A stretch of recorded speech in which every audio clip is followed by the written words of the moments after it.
For the record, all code officers have been sworn in. Our first case, page 6.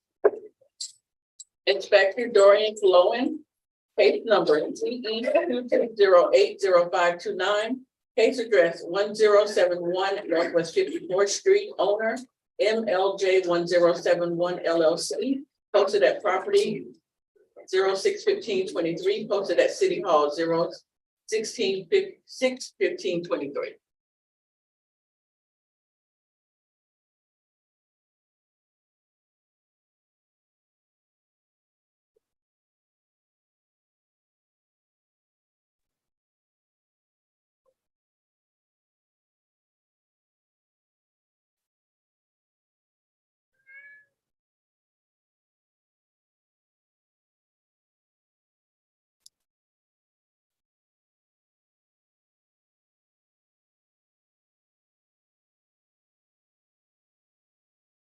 Morning, Mr. Jones. Will you please raise your right hand? Do you swear and affirm to speak the truth at today's hearing? I do. Good morning, Senior Inspector Floyd for the City of Fort Lauderdale. Case number is CE 22080529. Case address 1071 Northwest 54th Street.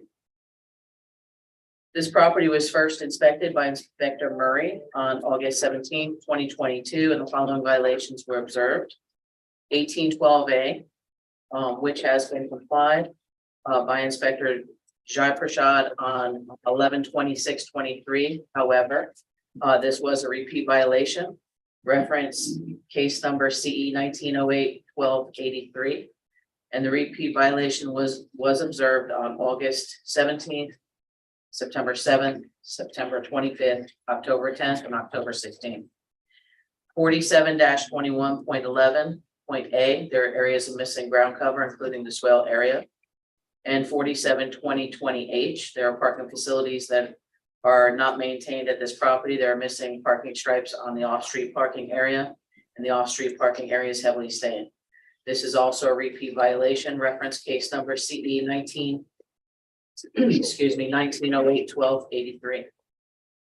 The violations remain as depicted in the photos and entered for the record, and the city is requesting $1,000 for the repeat violation of 1812A. For each time the violation was observed at $200 each, and an immediate fine of $2,800 for 47-20.20H, and continue accruing at $200 a day. For 47-21.11.A, the city is requesting 28 days to comply or a fine of $100 a day thereafter.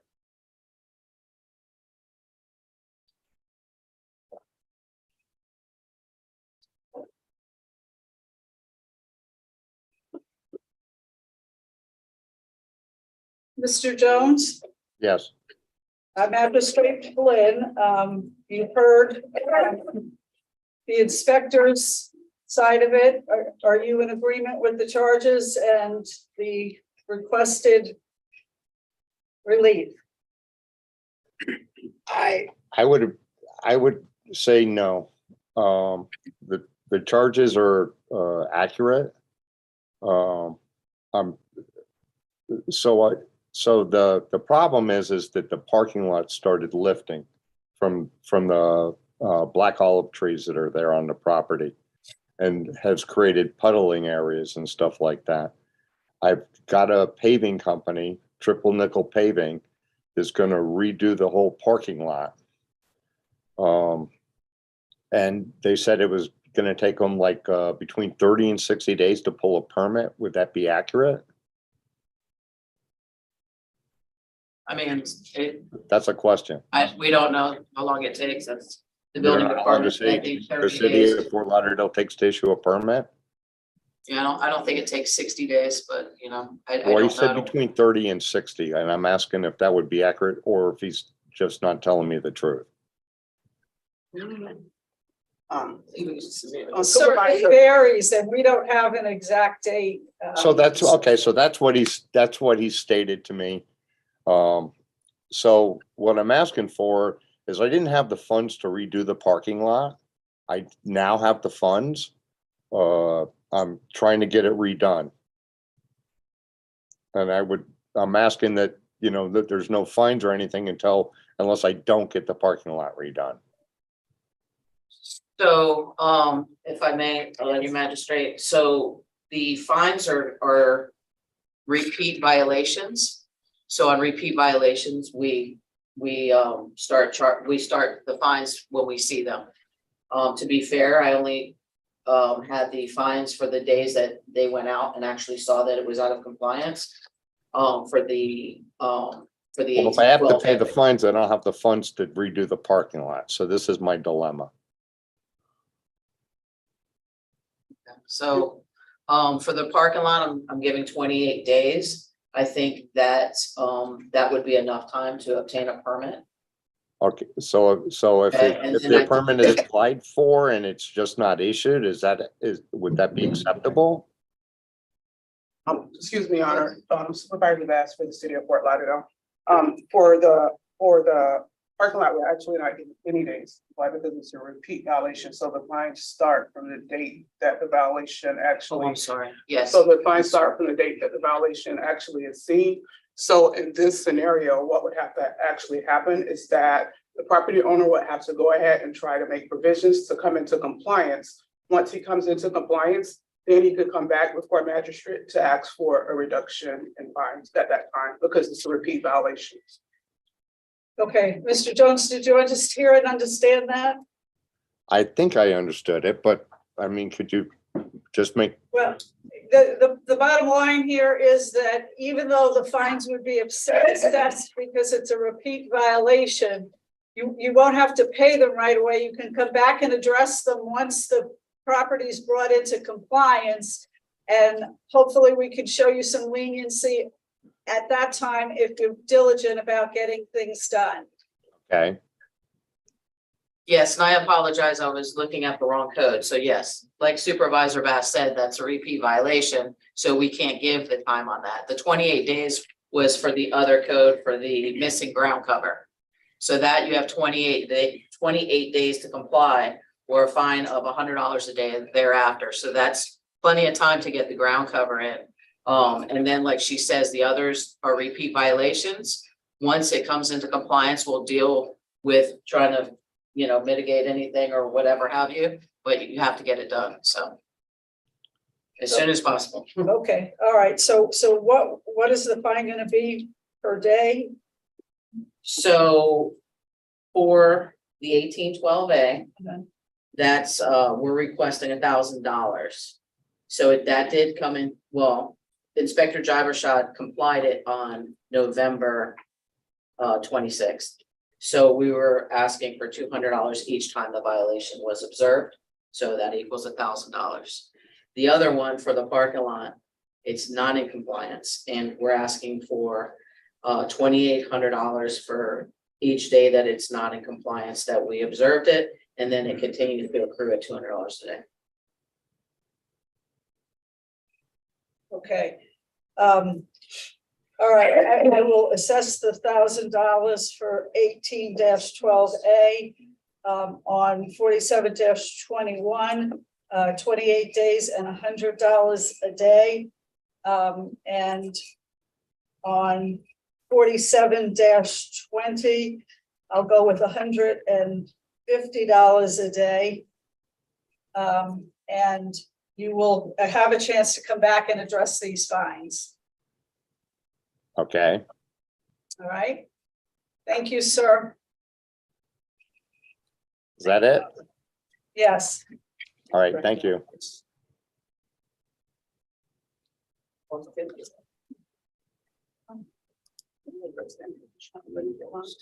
Yes, she said it. It's about 200. I know, but fines are already approved. On the parking lot. What's the question? We didn't read that into the impose a note. She said she was going to impose about at $150 per day, 2028. I know, but it's fines that are already. I know. So it's $150 per day Okay. for whatever already accrued that's going to continue to accrue. Okay. Our next case is on page 29. Inspector Fitzgerald Simmons.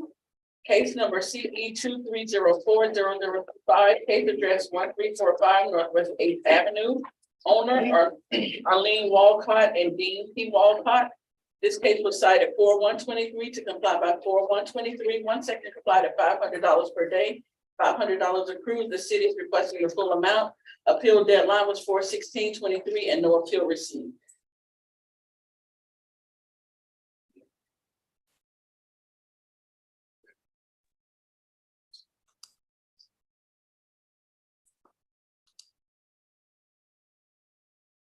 Hello? Hello? Good morning, sir. Can you turn on your video? We can't see you. 1 second, please.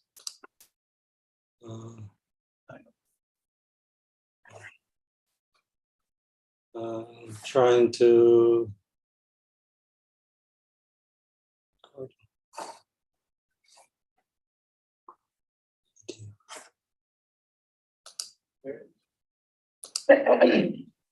I think it's on, but there's a problem. 1 second.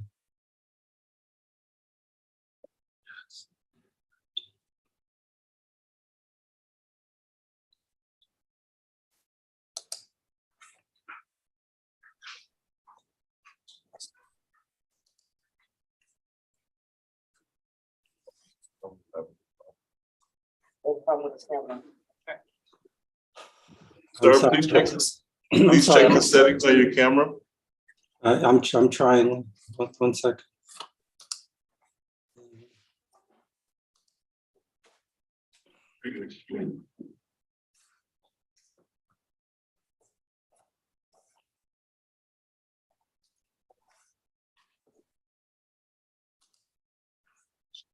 Okay, 1 sec. I'm still trying to figure this out. Yeah, sir, you might have to switch to your cell phone if your camera doesn't have access to Zoom. I've used it before, so I think it does. Yes, covered. Say it again. Do you have a cover? Oh, it's not coming up. No, there's no cover over the camera at the moment.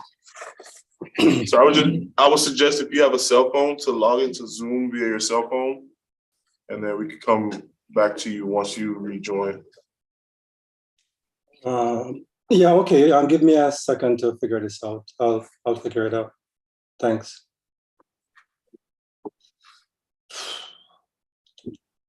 Next case, also page 29. Inspector Bernstein Sandberg, case number CE 2208-328, case address 1620 Northwest 7th Street, owner Roberto Morrisal. This case was first heard 3/14/23 to comply by 4/11/23. One suspension from 5/25/23 to 6/15/23. One section not complied at $100 per day, $5,800 accrued. One section complied at $100 per day, $2,800 accrued for a total of $8,600. The fines continue to accrue, and this is a request for extension. Case number. Good morning. Will you please raise your right hand? Do you swear and affirm to speak the truth at today's hearing? I do. Case number CE 22080328. Property address 1620 Northwest 7th Street. Code Inspector Bernstein Sandberg, City of Colorado, Community Enhancement. This property was inspected back on August 10th, 2022. Where the magistrate was given 28 days to comply. At that point, there was an extension given to this property owner. And as of today, all violations are in compliance. I did a pre-hearing inspection yesterday and the violations were in compliance. I would like to enter the photo that evidence that shows the violation as depicted. The city is requesting full imposition. From my understanding, communicating with the owner, there was a tenant there and I spoke to the tenant as well. There was a lot of back and forth There was a vehicle on the grass, he wouldn't move it. Then he got evicted, then the owner kind of stepped up and tried to get the property back into shape. And then we had the situation with the flood, which the owner expressed to me, he was going through and dealing with. And I told him, as long as you try to get the property in compliance, that's what we like. So eventually he ended up getting to compliance. The city's requesting full imposition upon him. Okay, Mr. Morrisseau, Yes, do you understand the city is requesting a full imposition of fines? I assume you're not in agreement with that? I don't have that type of money. I have been going through a lot, especially not only with the tenant, but with the flood. The same day that I put the grass, I had put the grass. I talked to the inspector. The inspector, I think, passed by. The same day it was raining as I was putting the grass. The night the flood came and took all the grass that I put there and moved them all over the place. And so I have a lot of grass that was like dead. And the only thing that was there was the tenant's treadmill that was in the front, and his car that was parked there. And I was trying to get him to move that car so I can put grass there. He wouldn't move it. He has a lot of trash inside the house, and also put a lot of trash in front of the house before he left. So I had to deal with all of that.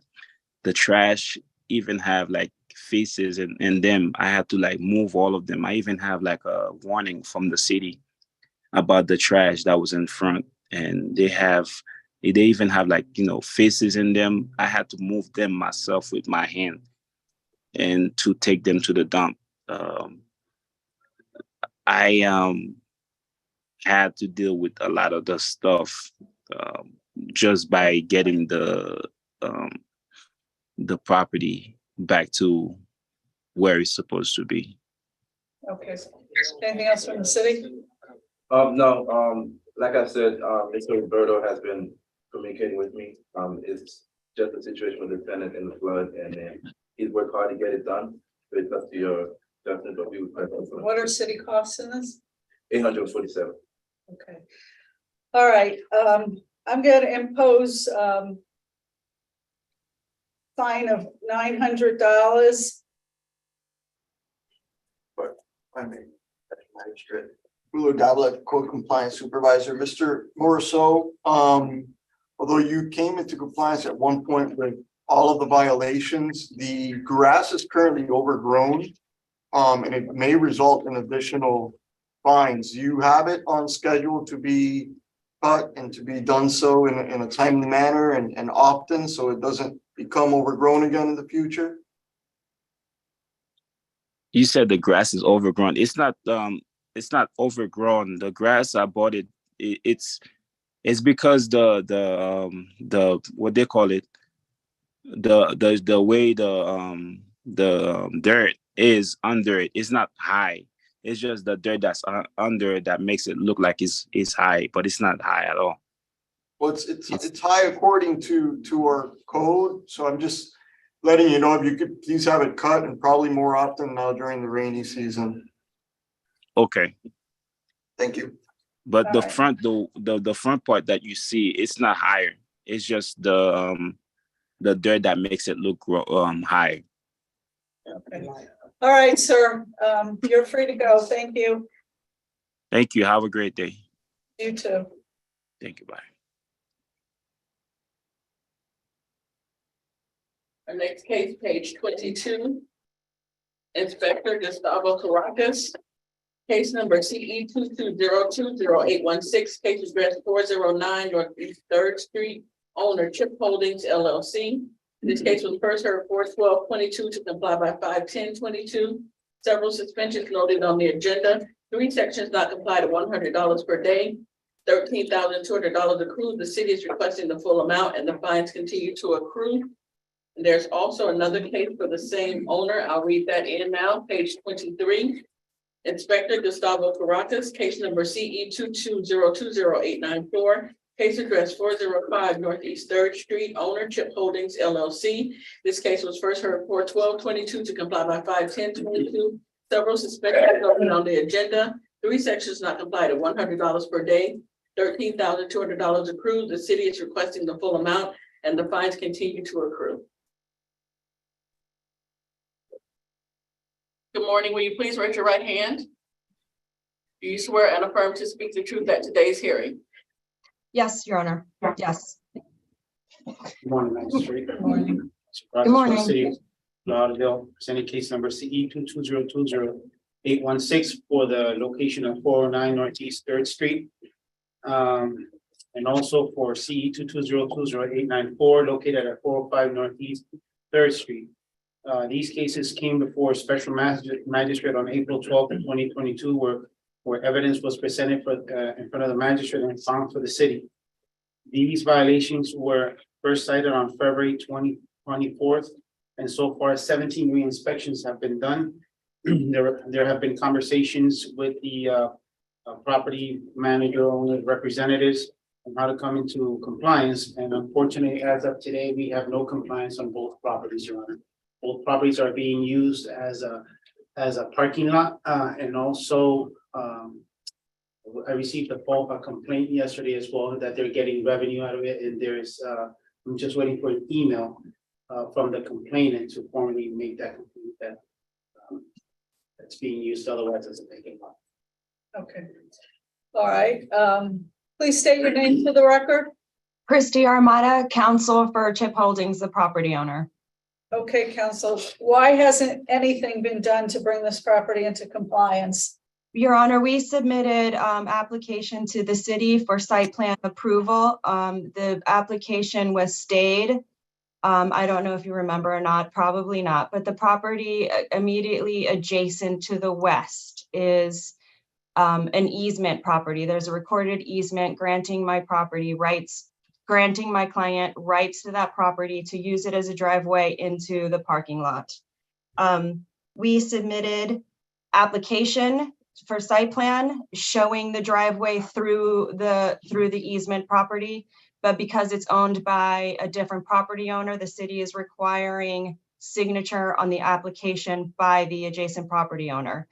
The adjacent property owner has also submitted site plan applications and has received approval. The applications are not consistent. So there's a dispute between the property owners regarding the enforcement of the easement rights. We received a letter a couple of weeks ago. We have tried to resolve it with our neighbor. Unfortunately, that has not been productive, and we received a letter a couple of weeks ago wherein the neighbor indicated that they would be filing suit to get a declaratory judgment regarding the rights granted by this easement. Okay. We cannot develop the parking lot without the site plan approvals. We've submitted the application for them, but they are stayed in light of the dispute. In order to have compliance, it's very simple. Stop using the vacant lot as a parking lot.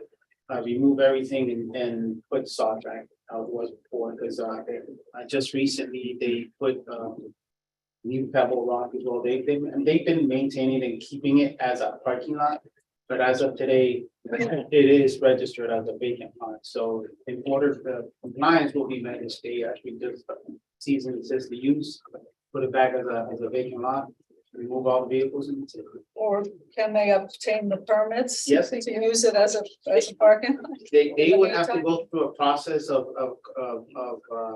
making that vacant lot and putting asphalt, putting the drainage and all that. That is an option, but they've been holding this up for it's going to be 2 to 7.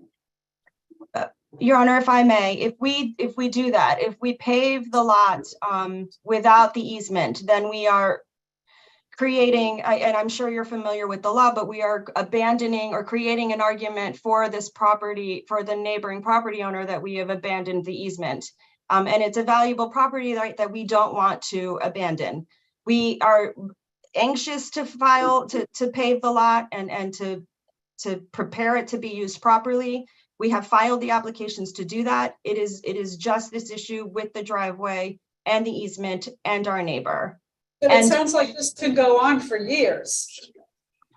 And we can't have the property out of compliance for years. So your client's gonna have a choice. They're gonna have to stop using it as a parking lot and maintain it as a vacant lot. Or to take the steps necessary to permit as a parking lot Go through the process. and go basic- through the process. Getting permits, drainage, all that from engineering and all of this. Yeah, I just- Yes. I want to confirm that all parties know that we have begun the process. We've submitted the applications and the city has stopped the process requiring a signature of the neighbor. It is not that we have sat on our hands and not tried to pursue and obtain the rights to pave the lot. And I understand that a solution is to not use it anymore, but that essentially puts the restaurant out of business, because without parking, the restaurant can't operate. Your Honor, there's, Ron? there's, Your Honor, if I could, Yes, thank you. For the record, Rhonda Montoya Hassan with the City Attorney's Office. I hear counsel's argument. I think the city does understand that the application was submitted but stayed because of the dispute with the neighboring property owner. I think the important point for the magistrate's consideration is what counsel has said is they understand the neighbor will be filing a deck action to clarify the easement. However, it's this property owner that has the violation. So this property owner could also equally go into court, file a deck action, file an emergency, action. There's also, there's lawyer, obviously they're represented by counsel, rather than sitting on their heels waiting for the neighbor to do something. They could be a little more proactive and go into court themselves, get the declaration to move it along a little bit, as opposed to just saying, well, we're going to wait until they file. They won't sign off. They won't agree. But also, as the inspector said, they're continuing to use the parking lot and getting revenue from that parking lot. So there are options that this property owner has to speed up the process that they're not using. I'm sorry. Yeah, that's right. Maybe I communicated it in a way that we were waiting for the lawsuit. That is not necessarily the truth. We have been negotiated with the neighbor. We have been negotiating, I'm sorry. The letter indicating that we were proceeding to the next stage of this dispute and taking it before the courts happened a few weeks ago. So I'm not waiting for the thing to happen. I have been told that it is going to happen, and just for the efficiency of the judicial process, I didn't want conflicting litigation. But yes, you're right. We don't intend to wait forever. If it's not resolved immediately, and it is my understanding that the litigation is coming any day now, we will enforce our rights ourselves, and we will be proactive and file the litigation. okay. Anything else, city attorney? No, thank you, Your Honor. Okay, anything else? It says, Absolutely. basically fines continue to accrue. Okay. No extension. All right, okay. I am not gonna grant any more extensions. This has been going on since April of 2022. When your property's in compliance, you can come back and address the fines. However, I don't find that enough diligence has happened to date to warrant another extension. Thank you. Well, Your Honor, if in the event that let's just say, for example, that we revised our site plan and we submitted site plan within the week, and we had to get site plan approval, then had to get permits, then had to develop it. That is a tremendous amount of time. Could you instead grant us the period of time that the city believes that it would take for us to pave the lot and then have the fines accrue? No, I'm sorry, this has been going on for well over a year with no progress, and that's my ruling. Thank you. Thank you.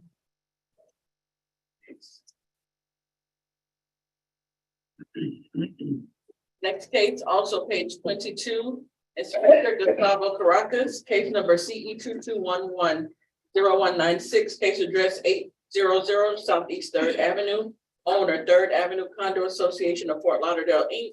This case was first heard 3/14/23 to comply by 5/16/23. One section complied at $50 per day, $1,750 accrued. The city is requesting the full amount.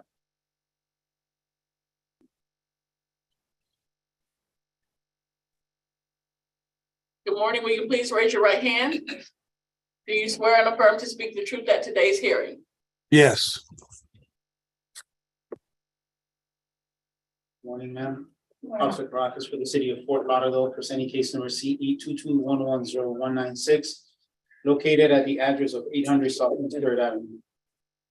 This case first came before special magistrate on March 14, where evidence was presented and magistrate found for the city.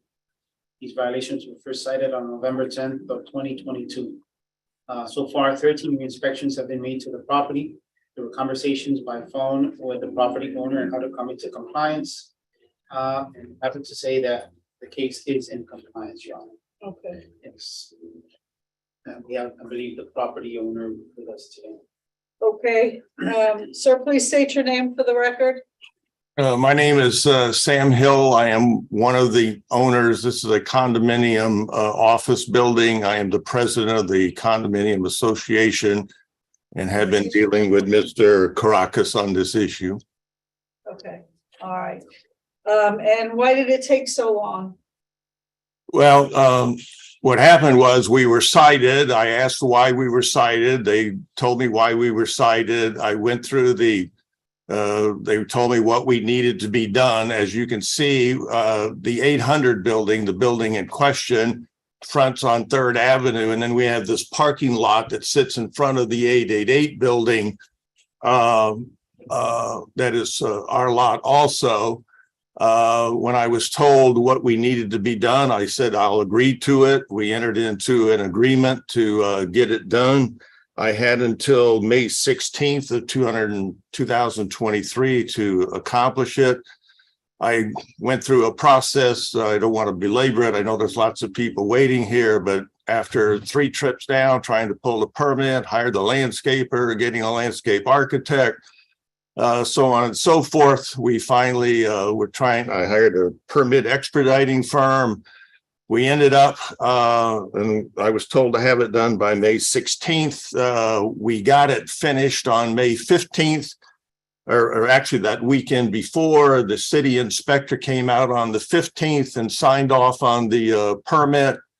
And then subsequent thereto, I spoke to Gus, if I may call him Gus, Mr. Caracas, and he said, well, you didn't do anything in front of the parking lot. And I said, well, that wasn't part of the citation. And I said, we did everything else. It's all done. Why would I only do half of it and not the other? And I think we had a failure between him and I to communicate as to what we needed to do in front of that parking lot.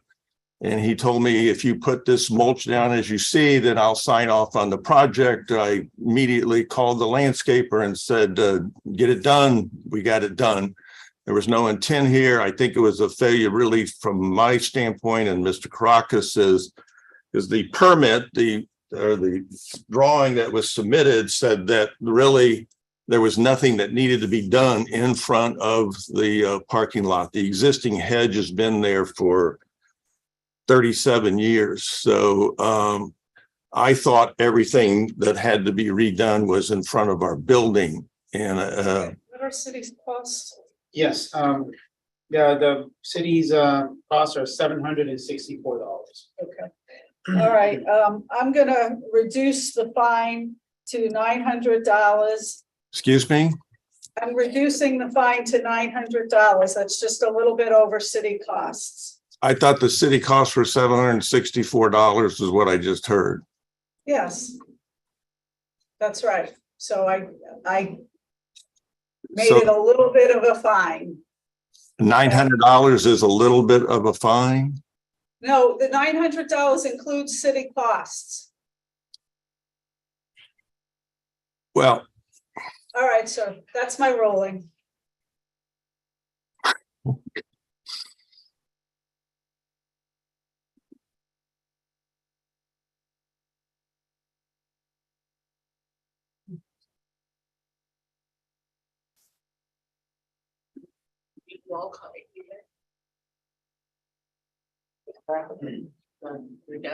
We can see the farmer's gonna get back. We're gonna run into if he's on a different bus.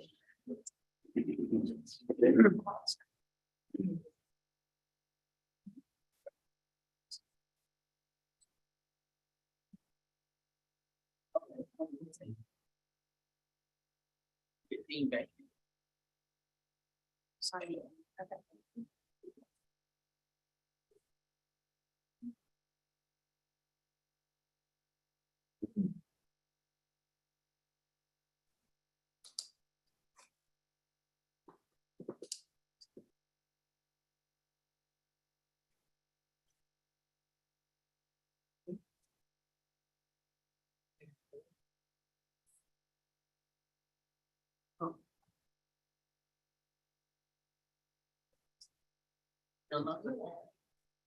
Mr. Walcott, I'm here by phone as well as by computer. But we still can't see you, sir. How do I get the video on my phone? so what you would do is go, whatever email that your link was sent to, open that Okay. email up, and then once you hit that link, it should automatically bring you into the Zoom. Okay. So try that. If you have any issues, just respond to the email that you got with the link, and I can try to walk you through via email. Okay.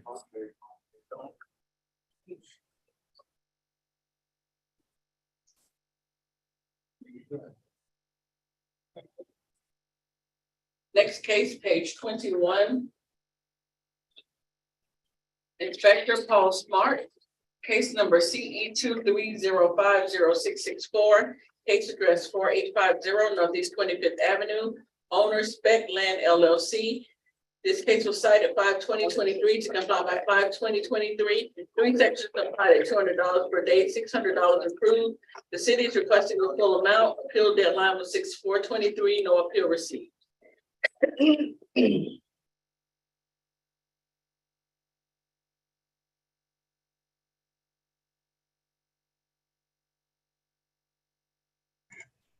Hello? Good morning, sir. Is your camera connected? Better be. Showing an error in your camera.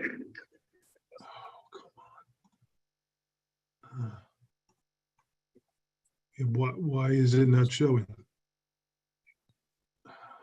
I'm sorry. Oh, I got it. Hold on. That better? No, it's still showing that error.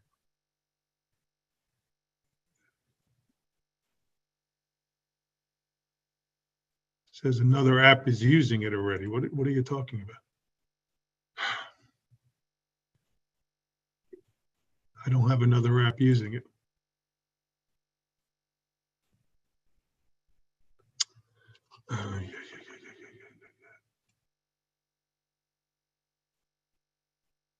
I don't have another app using this.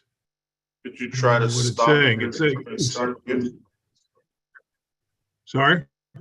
Did you try to stop your camera and start it again? It says something went wrong, error code. This is ridiculous. I use it all the time. Okay, but what is the other app? Oh, this is a nightmare. I don't know. I don't know what to do now. It's telling me that there's another app using it, but I don't have another app using it. Sorry? Sir, I would suggest you just maybe restart your computer and then come back in and it will come back to you. Or just Okay. like the other individual, try to join from your cell phone. Okay, let me try from the cell phone. Thanks. Next case, page 3, Inspector Robert Cromwell. This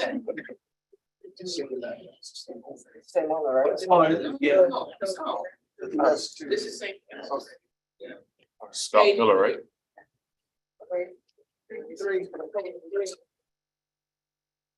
Inspector Robert Crop, case number TE 2303035, case address 901 Sunrise Lane, owner Sandcastle LLLP, posted at property 6/18/23, posted at City Hall 6/15/23.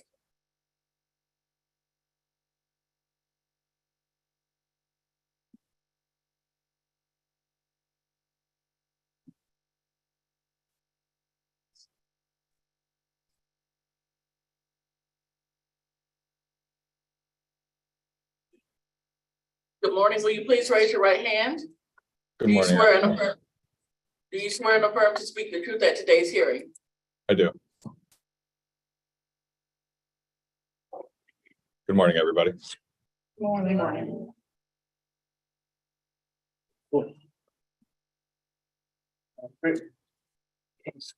TE 23030335, address 901 Sunrise Lane, Inspector Robert Crock.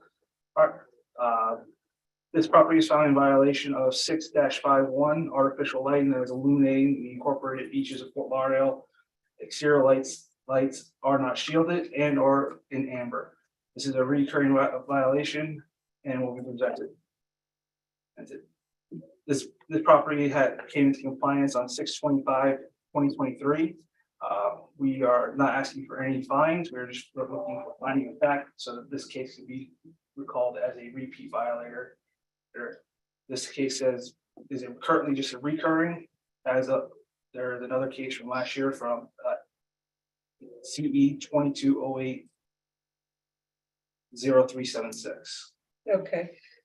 Sir, do you understand I'm being asked not to fine you, but to just enter a finding of fact that in fact the violation existed, so that if there is a repeat in the future, then fines will be assessed against you. Do you understand that?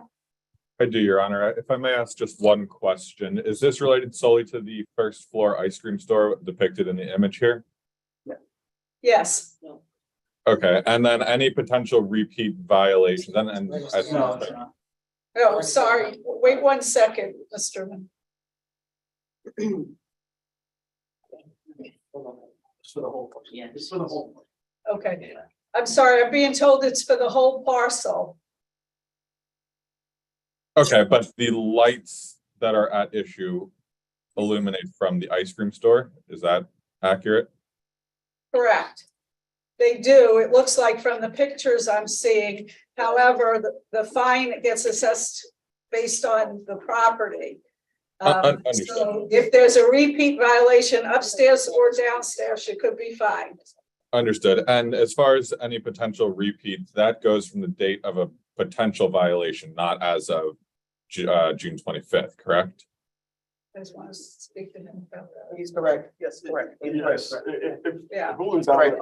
For compliance. Go ahead. No. Sorry, go ahead. No.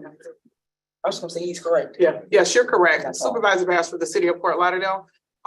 Right, we're asking for a finding of fact that the violation previously existed and any further violations of the same nature, that the fines will start from the date that the violation first existed. So we go back out and we see that the lights are illuminating the beach. The fines will start from that date that we saw that violation existed. Right, from the next date, not the. From the next date, you are absolutely correct. Understood. Thank you very much. And just to note, as the inspector did say earlier, the property is in compliance now. It's our understanding that the ice cream store on the first floor does have canisters around the lights to stop this problem from occurring again. But I do thank your honor and the inspector for this information. Okay, thank you very much, sir. Thank you. Have a wonderful day.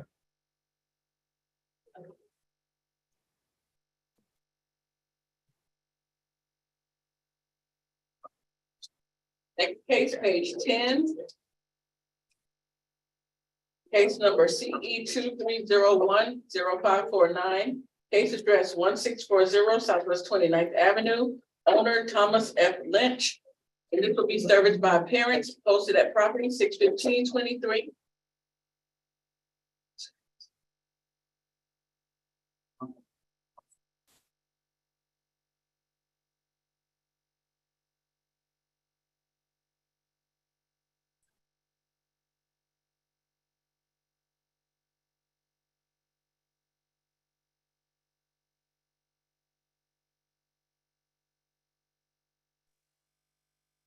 Good morning, Mr. Lynch. Will you please raise your right hand? Do you swear and affirm to speak the truth at today's hearing? Yes, I do. Good morning, Mark Regular, City of Fort Lauderdale Code Compliance Officer for case CE 23010549, property located at 1640 Southwest 29th Avenue. A complaint was received on 1/21/23 and inspections conducted the same day, and the following violation observed. 9-306, the exterior building walls have not been maintained. There are areas of the exterior that have stains and missing and peeling paint. Property was cited for other violations which have since complied.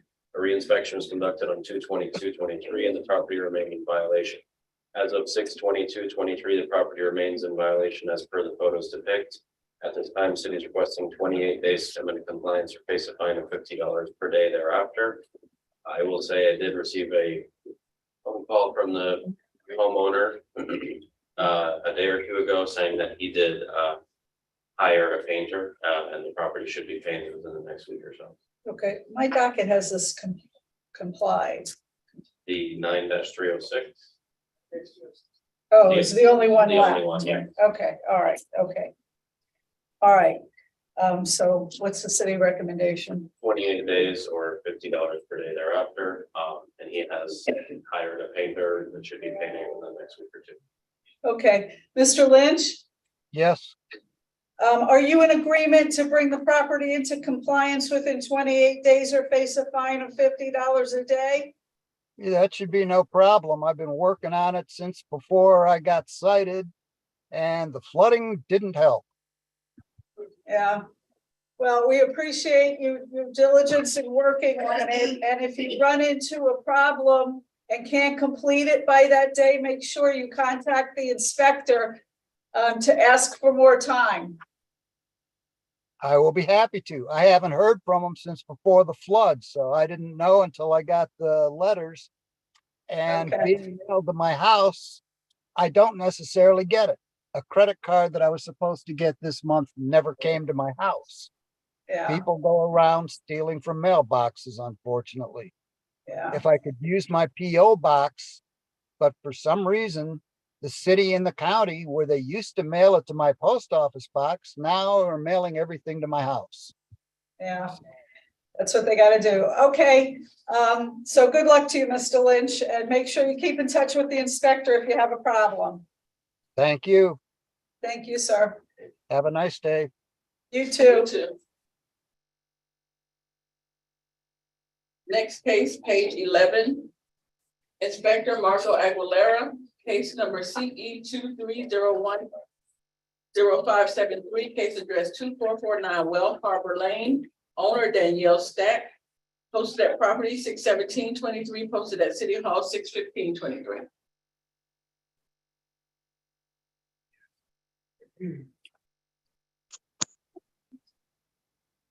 Hello. Good morning.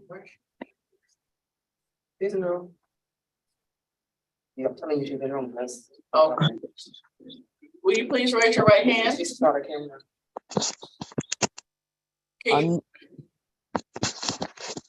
Can you see Can me? you please start your camera? We can't see you. Start, okay. Okay, There you go. Will you please raise your right hand? Do sorry, you swear and affirm to speak the truth at today's hearing? yes, Mark Aguilera, City of Fort Lauderdale Code Compliance Officer for KCE 23010573 for address 2449 Well Harbor Lane. A complaint was received on 1/25/23 and an inspection was conducted the same day and the following violations were observed. 9-306, the exterior of the building has not been maintained. The structural parts of the carport, including the fascia and soffits, are in disrepair. Property was cited for other violations which have all since complied. A re-inspection was conducted on 2/25/23 and the property remained in violation. However, the homeowner did provide a contract with the roofing company to have the roof, fascia, and soffits repaired. Subsequently, more time was granted. On 3/25/23, an email was sent to the roofing contractor requesting a timeline for the repairs and no response was ever received.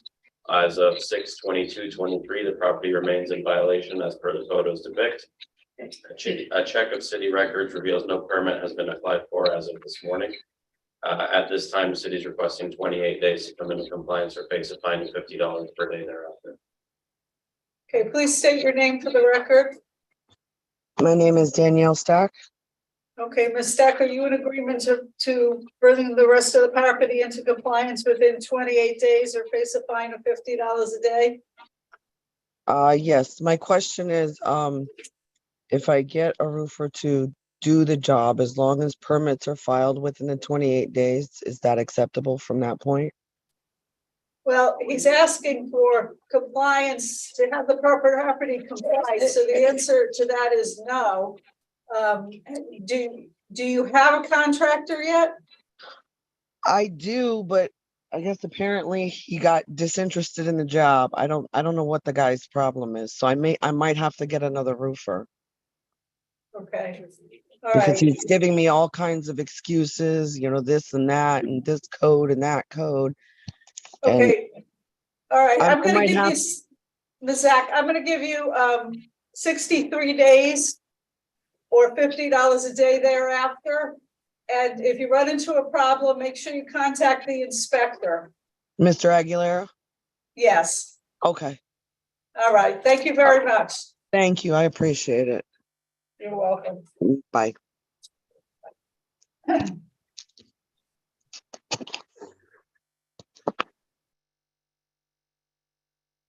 Our next case, page 18. Inspector Robert Croft. Case number CE 23050674. Case address 834 Northeast 14th Avenue. Owner.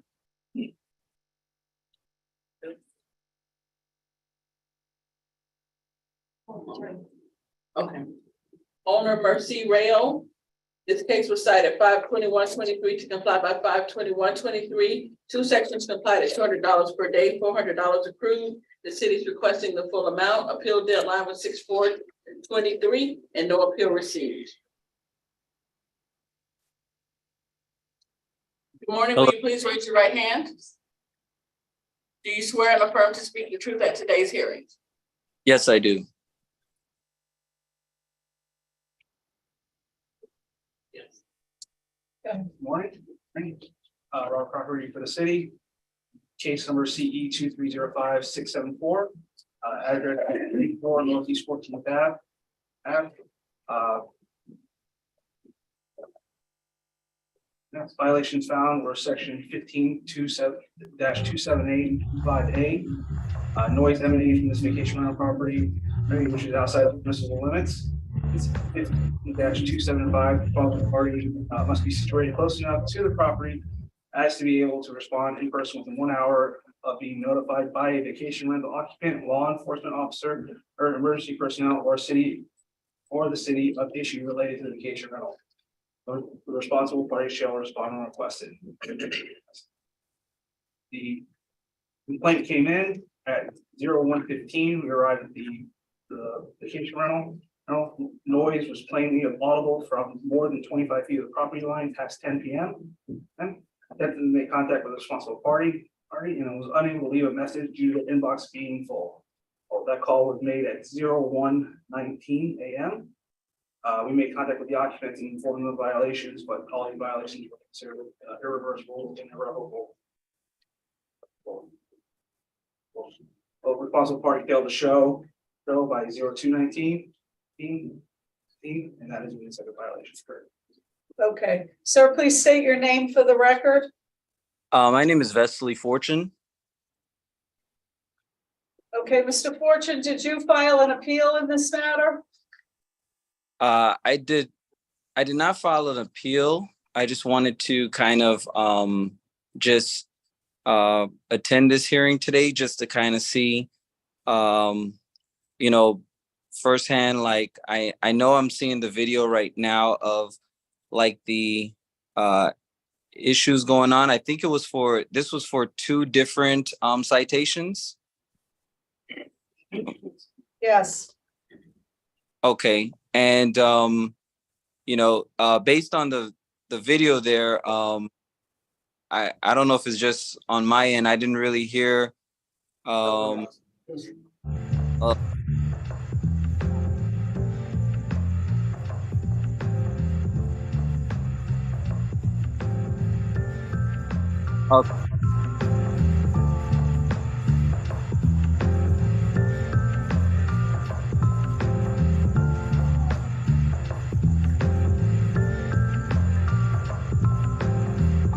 Okay, that's. Okay. Sir, the problem you have here today is that you did not file for an appeal. As a result, the code does not give me any discretion but to impose the fine. Your only alternative, if you want to talk to someone about mitigating circumstances, is to file for a lien reduction. And that would be a completely different process, and then I could listen to any mitigating circumstances. But for today, because you did not file an appeal, I have no discretion but to impose the fine. Okay, so the fines, if we can just review it one more time. One was for the noise, of course, and I clearly heard it in the video. What was the second one for? For failing to respond within the time frame allowed when something's happening at your property. Right. You need to clean out that mailbox. It's clean now. I just it's the least thing I would expect from a guest. It's unfortunate that this had to happen. Some of the measures that I'm taking at this time is just kind of installing my own noise monitors just to kind of send alerts to my phone, and also I'll be in more communications with the neighbors. That way, if anything like that, as soon as they see something, I'm just hoping that they'll reach out to me first before they, call in for a complaint. And besides that, I changed my policies now to where I don't allow any one night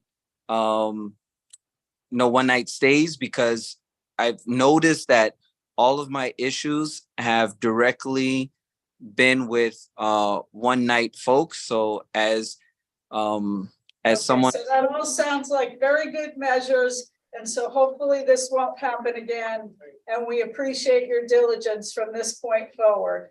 All right, so what is my total fines, Your Honor? So I can just $400. $400? Yes. Okay. All right, thank you, sir. Thank you for your time.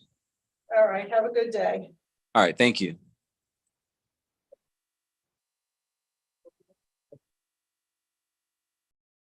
Next case, page 1, Inspector Bovary Ventus, case number CE 230100086, case address 1124 Northwest 17th Street. Owner Nathan and Margot Powell, posted at property 61523, posted at City Hall 61523. I don't have those names. No.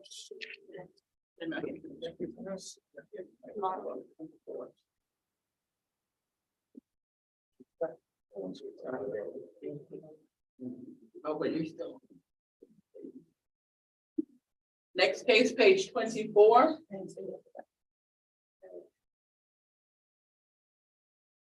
Inspector Bovary Dantis, case number CE 060132, case address 912 Northwest 13th Street, owner Heatley McLaren. This case was first heard 10/27/22 to comply by 11/17/22. One suspension from 1/26/23 to 3/2/23. Two sections complied at $50 per day, $4,200 accrued. The city is requesting the full amount. And this is also an order to vacate the order imposing fine from 5/25/23 and reimpose. Good morning. Will you please raise your right hand? Do you? Good morning. Good morning. Good morning. Will you please raise your right hand? Do you swear and affirm to speak the truth at today's hearing? Yes. My Honor, Officer Exensis on behalf of City of Fort Lauderdale Community Enhancement. Case and address as read. At this time, all violations are in compliance and the city is requesting one position fine. Okay, please state your name. My name is Laura McLaurin Bailey. Okay, Ms. McLaurin, why did it take so long to comply the property? Okay, Your Honor, what had happened was that my fiance, I was in Jamaica, and my fiance was shot and killed in front of me. 9 days later, my brother passed. So mentally, I was mentally unstable. I didn't leave the country. When I came back to America, I found all these fines. I'm just trying to get my life back together as it is. Okay, all right, what are city costs? City cost will be $1,250. Okay,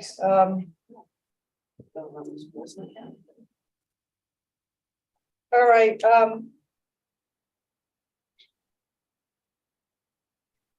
I'm gonna reduce the fine to $500.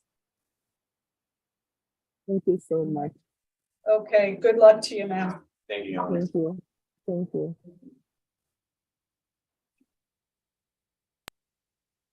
Next case, page 31, Inspector Bovary Exentis, case number CE 221-10106, case address 1526 Northwest Coast Street, owner Freddie L. and Tracy L. Myrick. This case was first heard at 5/25/23 to comply by 6/29/23. 5 sections not complied at $25 per day.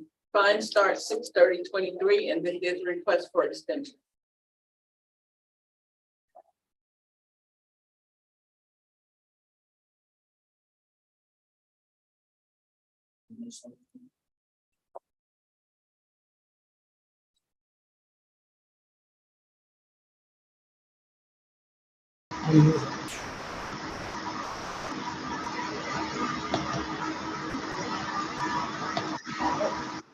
There we go.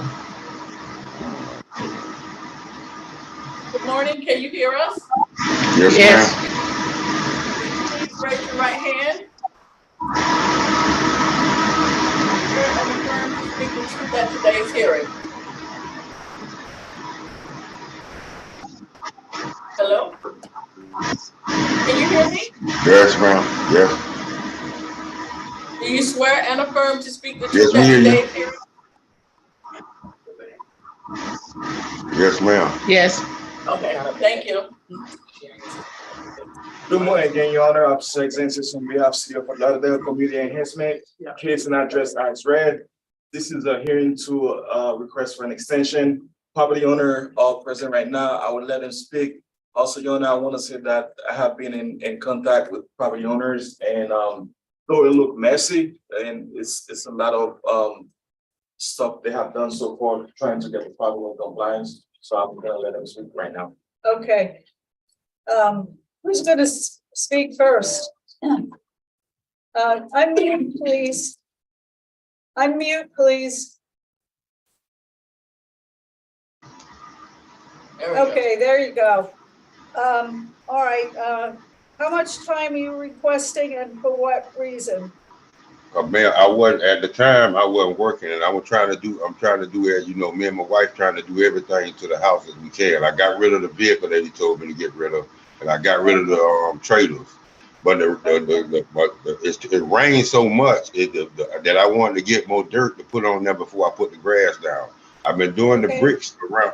I've been trying to do the driveway and all that, but you know, it's just too much for just me and my wife. But we trying to get, you know, we need a couple more, we need a couple more weeks. I mean, just to, you know, put the grass. I just started working. I just got a job. All right, any objection to 28 days?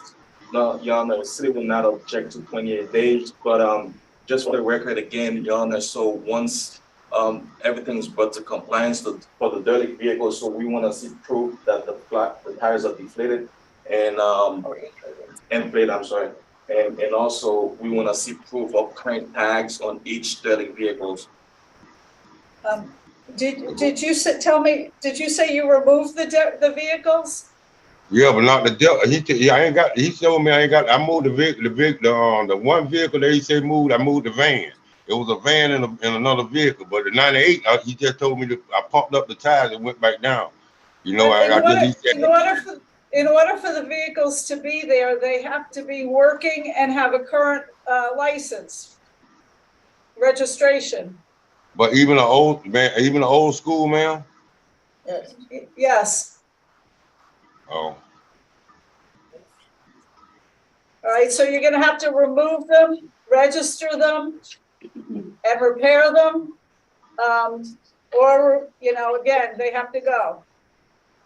Okay. Yes, ma'am. Okay, all right, 28 days, But and we'll suspend any fines during that period. But ma'am, I'm gonna ask you one more question. Sure. Can I keep my trailer though? What about the trailer? She didn't say the trailer.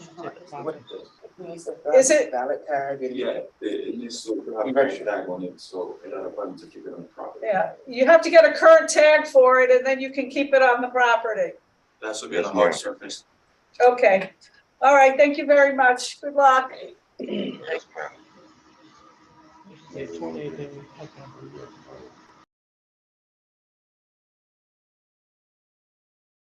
Next case, page 13, Inspector Patrice Jolly, case number CE 2302-1015, case address 2700 West Broadway Boulevard, owner 101 Southwest 27th Avenue LLC, posted at property 617-23, call 615-23.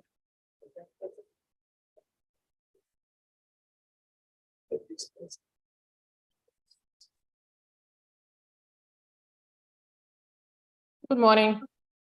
Morning, will you please raise your right hand? Do you swear and affirm to speak the truth at today's hearing? I do. Good morning, Your Honor.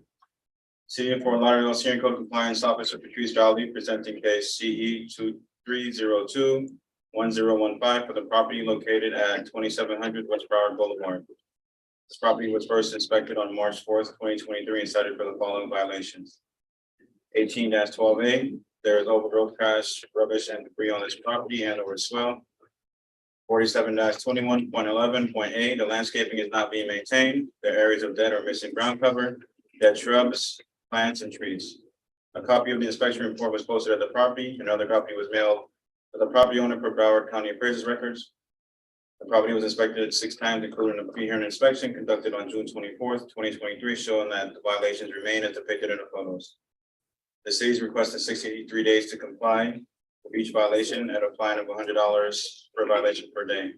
The reason we're asking for 63 days is because we met with the property manager, Supervisor Davila and I.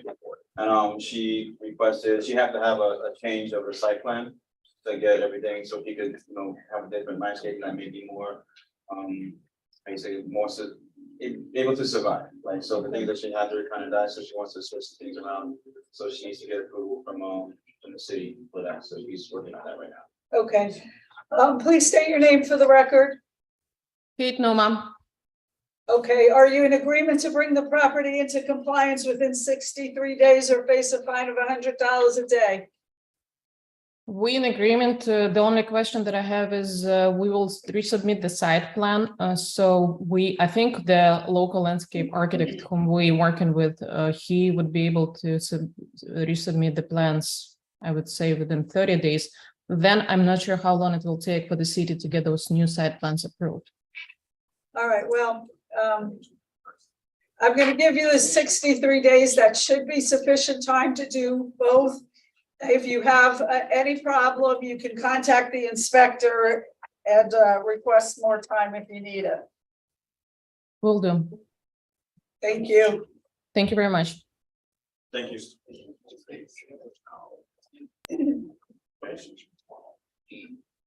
Next case, page 28.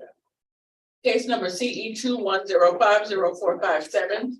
Case address 981 Northwest 16th Avenue. Owner Sandra Strong. Inspector Wilson Quintero Jr., Patrice Jolly presenting. This case was first heard 10/11/22 to comply by 12/13/22. Several suspensions noted on the agenda. 2 sections complied at $25 per day. $2,800 approved. The city is requesting the full amount. Good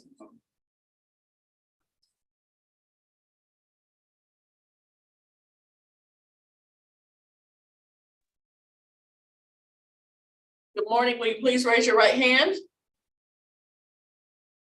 Do you swear and affirm to speak the truth at today's hearing? Yes. Good morning, Your Honor. Senior Inspector Patrice Jolly for the city of Fort Lauderdale, presenting case CE 21050457 for the property located at 981 Northwest 16th Avenue. As per the notes and the records, Inspector Quintero complied this case on May 2nd, 2023. The violation 9304B was out of compliance for 32 days. 9305B was out of compliance for 80 days and was complied on 6/19. The city is requesting that the fines be imposed as written. Okay, please state your name for the record. Sandy Strong. Okay, why did it take so long to get the property into compliance? Well, it was a lot of reasons. First of all, it was a problem with the permits. They said that it wasn't approved once, and it went back and forth with the city and the contractor, and then it took another city council to come in and carry the permit down, and that's when it was approved.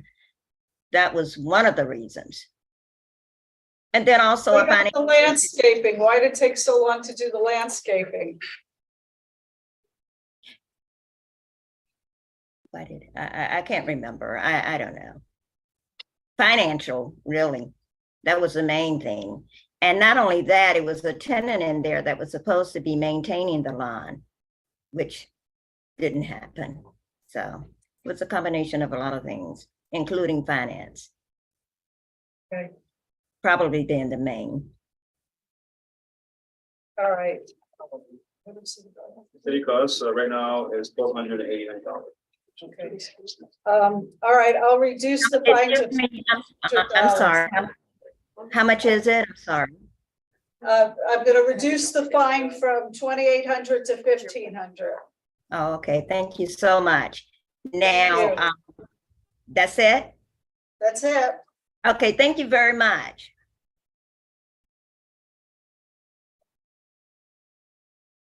Oh. So is that? All right, thank you. Next case, page 4. Inspector Rachel Moore. Case number CE 22110275. Case address 330 Carolina Avenue. Owner David Padilla. Posted at property 6/14/23. Posted at City Hall 6/15/23.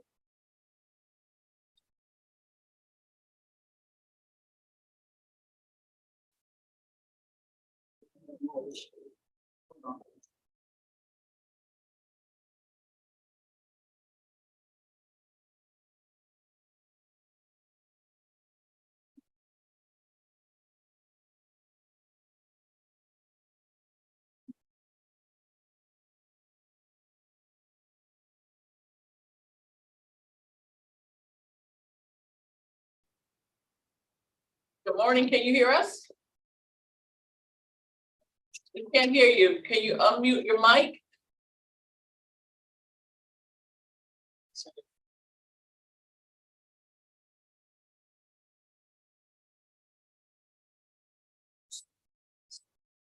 Unmute your mic, sir. Try to. How about, Okay, we can hear you. Will you please raise your right hand? Do you swear and affirm to speak the truth at today's hearing? yes,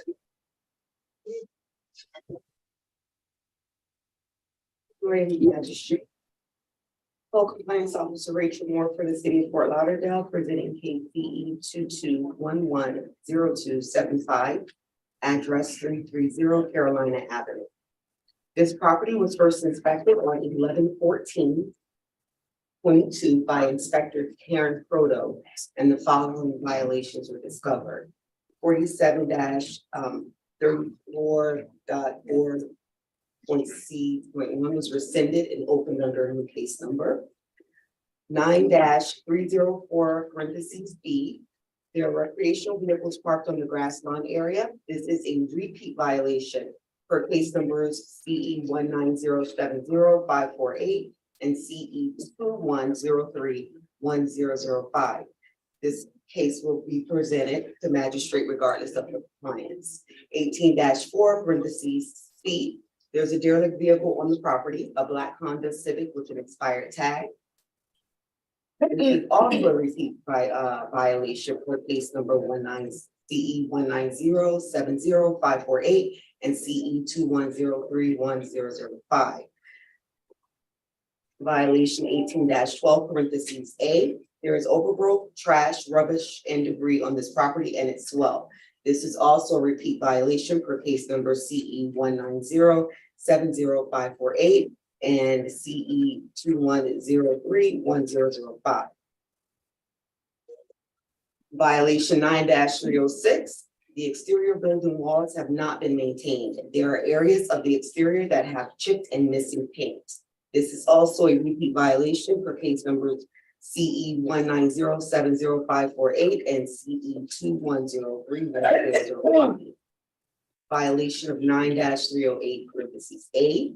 The roof is not in good repair and is not weather or watertight. There is a blue tarp covering the roof. Violation 47-39.A.1.B (9) (E1). There are 2 recreational vehicles improperly parked on the property.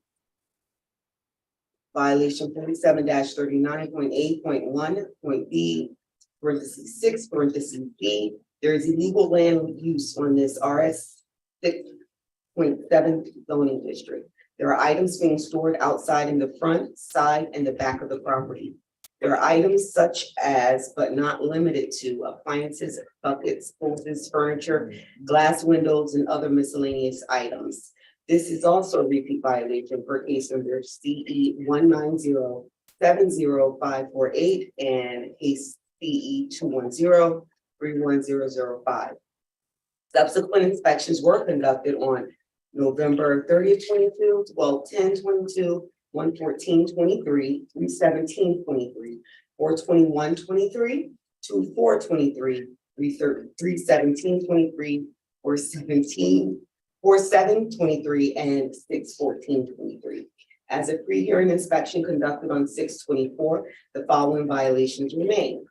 9-304 (B), 18-12 (A), 9-306, violation 9-308 (A), 47-39 (B) (9) (E), and that would be it. The city is requesting 28 days to comply or $25 per violation per day thereafter.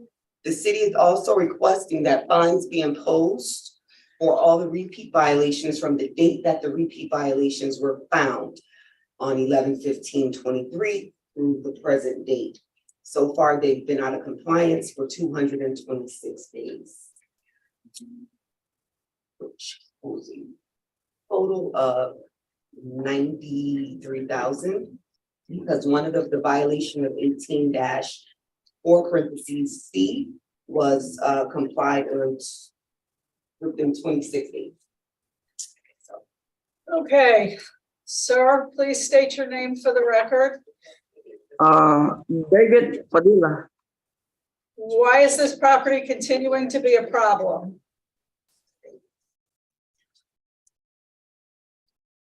You need to unmute yourself, sir. So, but let me try to speak, but I don't know that much English. You hear me? I can hear you, yes, sir. Oh, okay. I didn't understand that much at all, but I heard something about the roof. So the roof, there is my insurance. They haven't given me the money yet, so that's why I haven't fixed it yet. But that's a process that I don't know how long it's gonna take, but I just waiting the money from the insurance to give me the money, so I fix the roof. And the grass that was on front of the house, I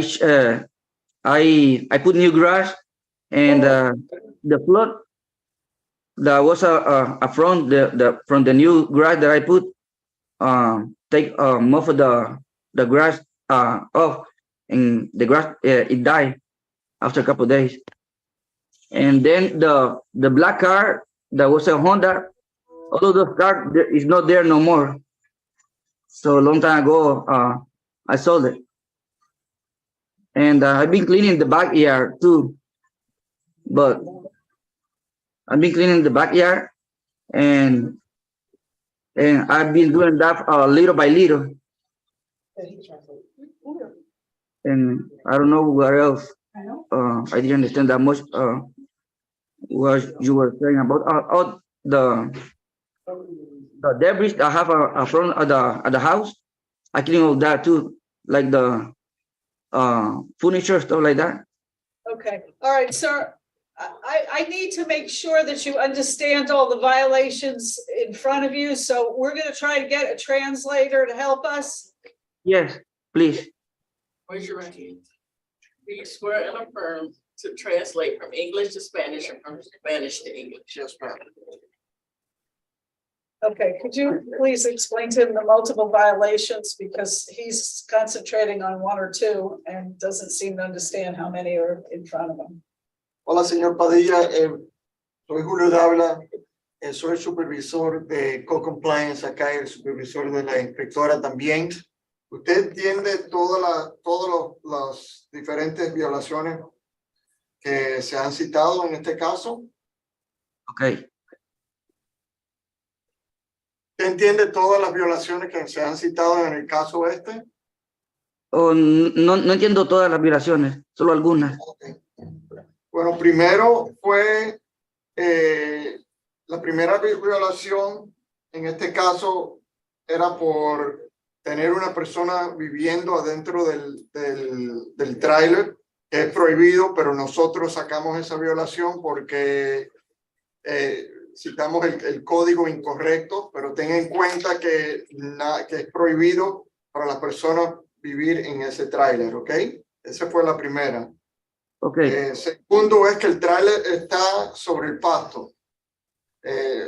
Aunque es permitido tener un tráiler en la casa, tiene que estar en el driveway o tiene que estar estacionado sobre un sitio donde esté, por ejemplo, donde esté cemento. No puede estar en el pasto. Sí, me dijo el muchacho de la ciudad que tenía que poner de esas piedras blancas o ponerle concreto. No, tiene que estar sobre el cemento. No puedes simplemente poner piedras abajo del tráiler. Ah, ok. Eso sí. Otro, no había entendido. Yo puse piedras abajo porque me dijeron que pues, eso era permitido, pero eso fue lo que pasó. Por eso yo puse piedras abajo, pero no sabía que eso sería prohibido. A mí me dijo el de la ciudad que podía poner piedras. So he's mentioning, I'm mentioning all the different violations as you requested, Special Magistrate. He's mentioning, for example, right now, that he was told he can just put like small pavers underneath the trailer, and I told him it needs to be on the hard surface. So we're on that second violation right now. I'm gonna move on to the third one. Tercero es que el pasto no lo estaban cortando bien, entonces hay que cortarlo para que, y no puedes tener basura ni ningunos pedazos de landscaping, de las matas, de las ramas, todo eso siempre tiene que estar, siempre lo tiene que recoger y no puede estar a través de la propiedad porque está considerado basura. ¿Ok? Sí, eso yo ya lo he estado haciendo ya en día a día, yo he estado ya limpiando enfrente de la casa. Asegúrense que sí, que todo esté limpio. You said you've been cleaning up the third violation and cutting the grass. On that one, on the 9-, sorry, on the 18-12A. La otra violación es sobre la pintura del edificio, ¿ok? Que no puedes tener, no puedes tener paredes en el edificio a donde no esté pintado. Cualquier área que se le esté descacarando la pintura, tienes que asegurar que todo esté pintado, ¿ok? Ok, voy a tratar de hacer eso este fin de semana. He says he's going to try to correct the paint violation this weekend. La otra violación es sobre el techo. Hay evidencia que el techo no está funcionando bien, que está roto porque tienes esa cosa azul que está encima del techo. Se tiene que reparar el techo. Sí, sobre el techo, la ciudad ve, la aseguranza iba a cubrirme eso para ponerlo nuevo, pero todavía es un proceso bien largo que todavía sigo esperando. Por eso está en proceso. ¿Está esperando el seguro? Sí, lo del seguro para poder hacerlo del techo. Working on the insurance for the roof is what he stated in reference to that one. La otra violación es que tiene 2 trailers, no vehículos, eso, donde puede, de esos tipos de trailers, solo puedes tener uno. Ah, ok. Voy a sacar un tráiler, hoy voy a sacar un tráiler. Okay. So he's going to remove one of the 2 recreation vehicles. Y la otra es que tiene varios, varias. Sí. Sí, se me había olvidado. El tráiler que estaba ahí, que era parecido como a un mobilhome, eso yo lo saqué hace tiempos. El otro tráiler, eso yo lo saqué hace tiempo. El tráiler que está ahí es uno que tiene un amigo mío que él trabaja Sí, la inspectora dijo que sí, que tienes razón. La otra violación es sobre que no puedes tener cosas que están hechas para dentro de la casa, no puedes estar afuera. Entonces no puedes usar el área de afuera para mantener y tener todas las cosas que tienes afuera, sillas que pertenecen adentro, cualquiera de esas cosas que tienen tirado sobre afuera y atrás, tiene que estar adentro de la casa o tiene que estar en un garaje si tienen garaje. Ah, ok. Ok, yo no entendía eso porque todas las cartas que tengo aquí me vienen en inglés. Yo no puedo leer mucho inglés. Sí, pero ahora ya que... Si quiero me puede llamar a mí luego y podemos hacer una cita también en la propiedad. Ah, sí, por favor. Items that were being placed outside because he doesn't speak English well. And I told him we could also meet at the property and I can go over some of these issues with him personally. Okay. Esas son todas las violaciones de la propiedad. So that concludes all the violations of the property. Okay. Does he understand that I'm being asked to impose a $93,000 fine? Entonces lo que le quiere explicar la jueza es que como esta no es la primera vez que han llegado a un juicio, las violaciones se consideran repetidas y por la ley. Y la definición de la ley para violaciones repetidas, multas empiezan desde el día que la inspectora vio la primera vez esas violaciones. Entonces el resultado en este tiempo es que han habido multas que han estado corriendo desde que la inspectora se dio cuenta de esas violaciones y hay un total de $93,000 que se han acumulado. Sí va a tener chance en un futuro ya cuando se arreglen, que para tratar de reducirla. Hay otros juicios que puedes aplicar para tratar de reducir las multas, pero esas son las multas ahora mismo. So, I explain. Diga. Sí, eso de $93,000 de verdad que me dejó impresionado. Eso es mucho dinero. Es mucho, mucho. Sí, claro. Mucho. Sí. Claro, y nosotros no queremos el dinero, lo que queremos es que para que pares de repetir las cosas que le estamos dando en cuenta, ¿ok? Sí. I explained to him the accumulation of fines. I explained to him the repeat process as well as that he could apply for. That's what I'm struggling with is if he cleaned this up once before, why doesn't he understand what he has to do? Entonces la jueza dice que el problema que ella ve es que si ya una vez ya le han traído esto en cuenta, que por qué se sigue repitiendo las mismas cosas que se le han traído en cuenta en el pasado. Sí, yo he arreglado mucho de lo del pasado. Lo que pasa es que ahí tal vez, como ustedes pueden ver, yo estaba haciendo todo eso. Pero yo no entiendo muy bien el inglés y me han enviado muchas cartas y no había agarrado todo eso tan en serio porque no entiendo muy bien el inglés y lo que poquito que yo no entendía. Si no entiendes estas cosas como ya tú ves que son graves, entonces es importante llamar el número y pedir una persona que hable español, pero ahora se lo voy a trasladar a la jueza. So, he says because of the language barrier and that he's cleaned up a lot of the things I mentioned to him that, our number's there, he could always call and ask for somebody to speak Spanish. What do you suggest? Well, there was a translation done with Senior Court Officer Manuel Garcia directly to him on my behalf to assist with that language barrier. He mentioned that, yeah, that's who he was saying that told him to put the bricks under the RV. Okay. What is the city's recommendation? Impose a fine, he could come back for any reduction. Okay. All right, He's got, I believe, 28 days for the two that aren't repeat. yes. Or what is it? What did you recommend? 50, 25? It was 28 days or? or $25 per day thereafter.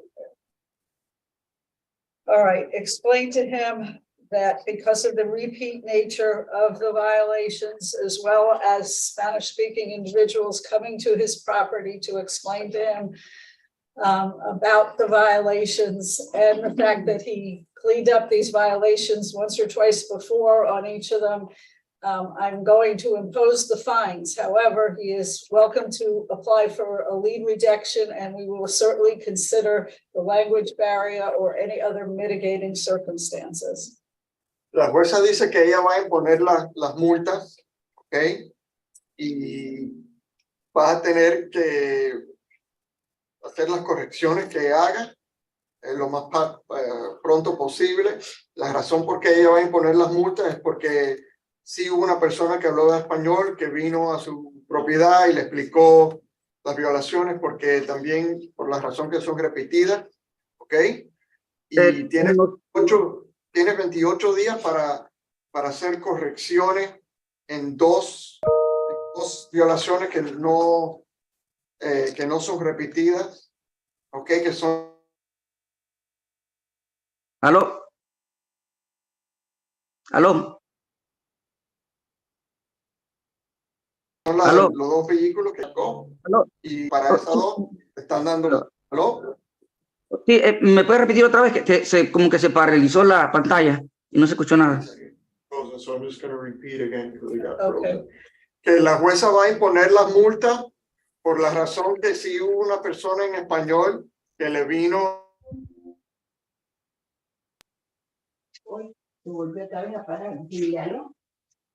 Sí. a explicar, a dar...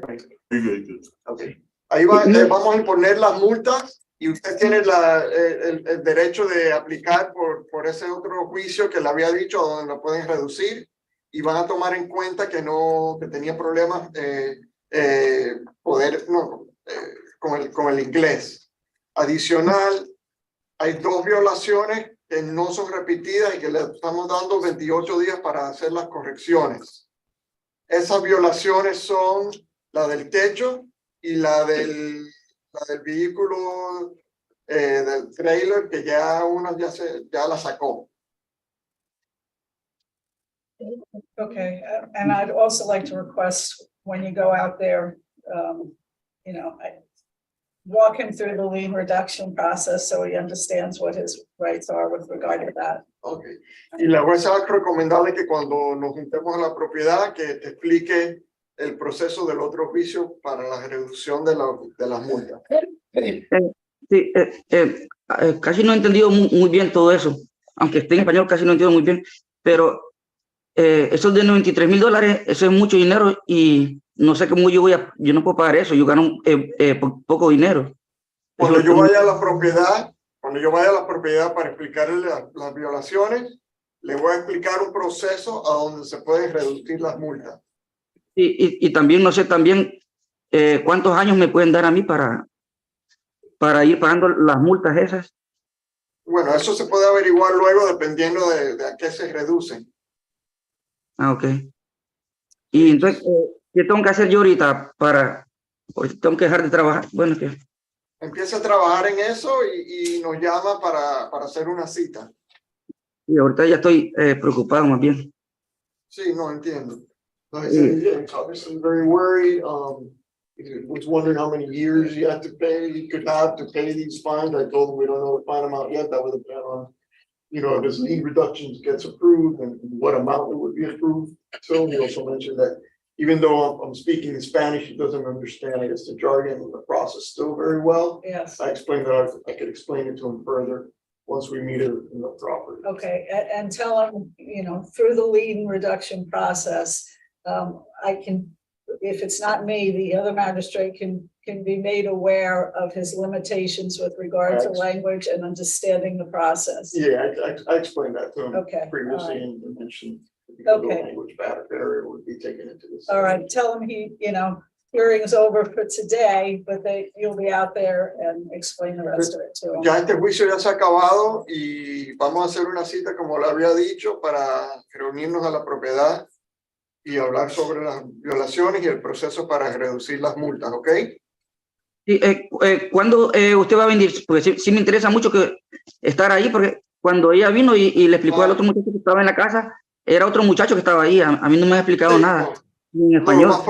Lo más pronto posible vamos a hacer una cita, ¿ok? Sí, y espero que la cita me llegue en el correo entonces, o cómo. No, nosotros nos llaman, nos dan una llamadita. Y deme el número de teléfono, ¿a quién puedo llamar? A mí, me puede llamar al 954. Ajá. 828. Ajá. 6505. ¿Cómo se llama? Julio Dávila. Julio Dávila. Sí, señor. Ok, ¿le puedo llamar dentro de 1 hora o en cuánto tiempo? Más tarde, como a las 3. Ok. Ok, gracias. Muchas gracias. All right, thank you very much for your service. Muchas gracias. Next case, page 25. Inspector Patrice Jolly, case number CE 22110512, case address 729 Northwest 20th Avenue, owner L. Vignoble LLC.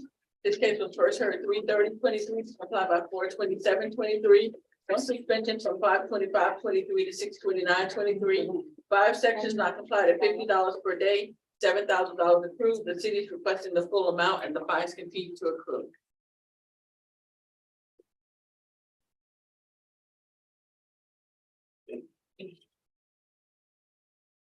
Andrew, right? Andrew.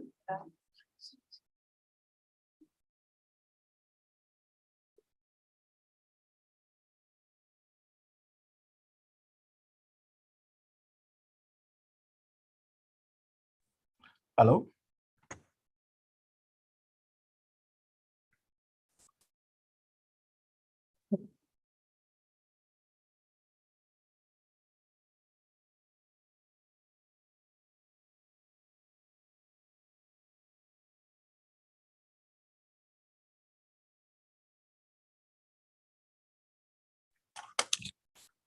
Good morning.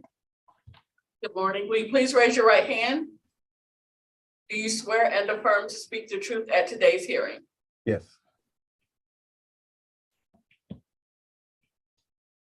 Yes. Good morning, Your Honor. City of Fort Lauderdale Senior Code Compliance Officer, Patrice Valley, presenting case CE 22110512, the property located at 729 Northwest 20th Avenue.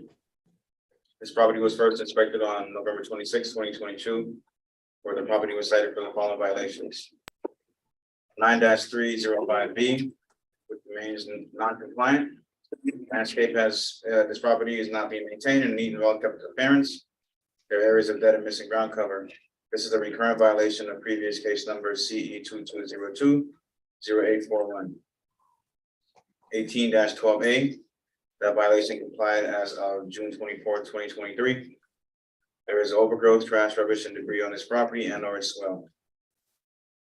9-280H1 is not compliant. The fence at this property is in disrepair and is not being maintained as required. The fence is broken in several areas around the property, not to include the mesh of the fence and the fence pole not being connected. This is a recurrent violation of previous case numbers CE 2202-0841 and CE 1903-1422. 9-280B, which is not in compliance. There are building parts which are not deteriorated and not maintained. To include windows and doors, both inside and outside. 9-28F. That has been complied. Yeah. 9-280H. Yeah. It's just compliance. There is an accessory structure violation at this property. While the previous inspector was standing on the carport's roof, it was observed to be deteriorated. The wooden planks that make up the roof of this structure have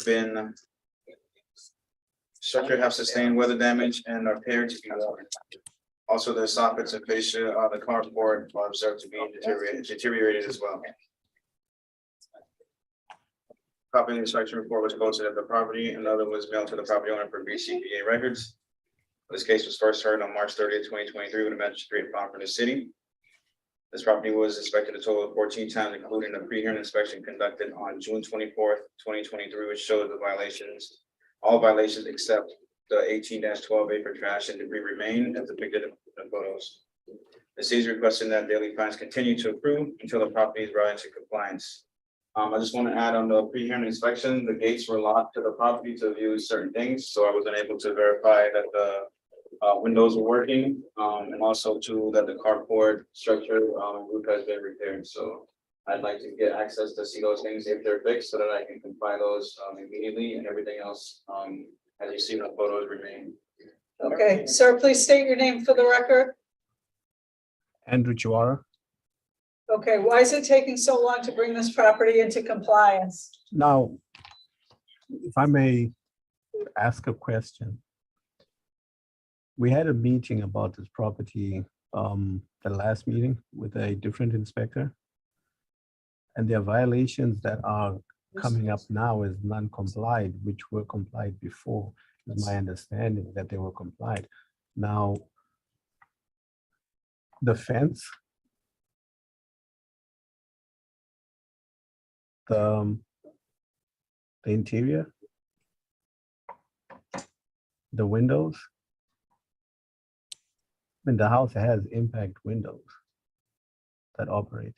And with Mr. Quintero, is Inspector Quintero available?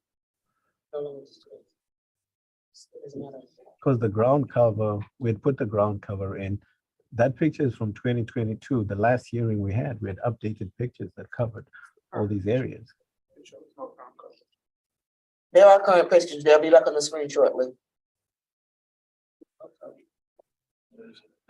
It's the mulching grass.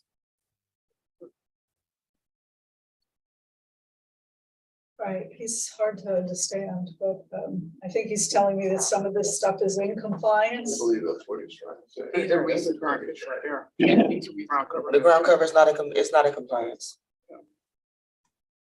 Yeah, when we say ground, we mean this patch in the front here? And the, That's what Okay, so, as you, I'm sorry, the inspectors are gonna explain to you why it's not in compliance.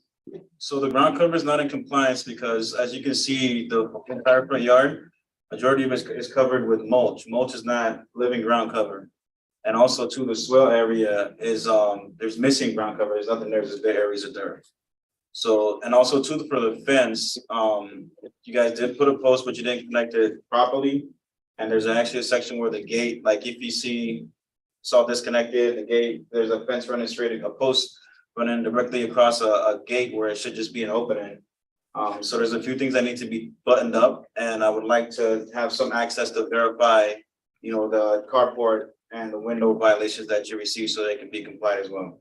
okay. We can meet it now with looking at the gate. I keep the vehicle gate locked, but just 3 feet to the right is a pedestrian gate that's always open.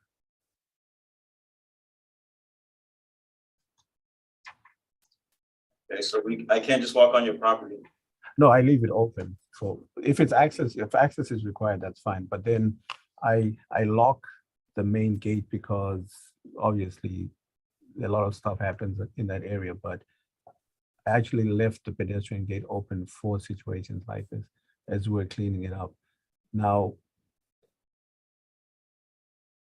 I don't know when we can meet at the property so we can go over these things, but on my end, obviously I've dealt with 2 different inspectors. It's the same code, I understand, but we can meet at the Okay. property, go over what it is that we have done.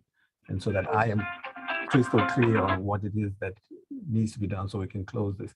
My goal, and I know I mentioned it in the last hearing, is the house is vacated and the house is empty. The tenants' cars are gone. Everything is out of there, which is what had been holding us up. And I understand the fines will accrue and I understand it has to be closed. But what we had done on our end was firstly, get rid of all the exterior trash and debris so the neighbors don't have to look at it. And then clean up I've got a maintenance on the grass that runs. Now it's twice a week. It doesn't seem to be enough, but we keep the grass cut. Those areas that we have on the screen right now, they have been, I put mulch on them and then the grass grew through it. So I guess I have to rip that out and put sod in it. All right, do you need to go back to the property? And get? Yes, I do need to go back. So what's your suggestion to move this along? I suggest that you give me a call. I'll give you my phone number to write it down and we can schedule a day that we both can be at the property and go over what needs to be done for compliance. Okay, what's the phone number? Yes. Phone number? 954 Mhm. 828 4772. And thank you. Now, and I know this. The city's still requesting full imposition of Yes, the fines. city's still requesting full imposition of fines, even though they approved their until they are compliant. Okay. Since we're both here, right? And your honor, if I can make a request. We vacated the property. We painted the property. We took care of the bulk of the visual nuisance that was around the property in an effort to not have it as an eyesore. And I think the inspector will agree.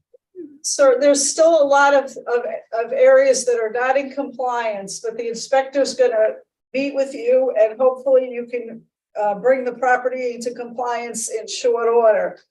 But for now, the fines are continuing to accrue. But you can come back and address the fines at a later date, and I will consider any mitigating circumstances, but the property's got to be in compliance before I will do that. Do you understand? Yes. Okay, thank you very much. Thank you.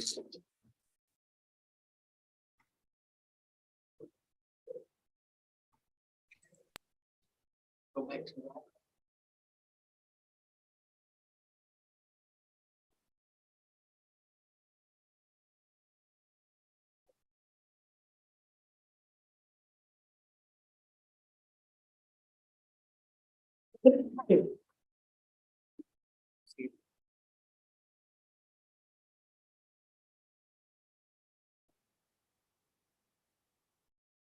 Come back to Walcott.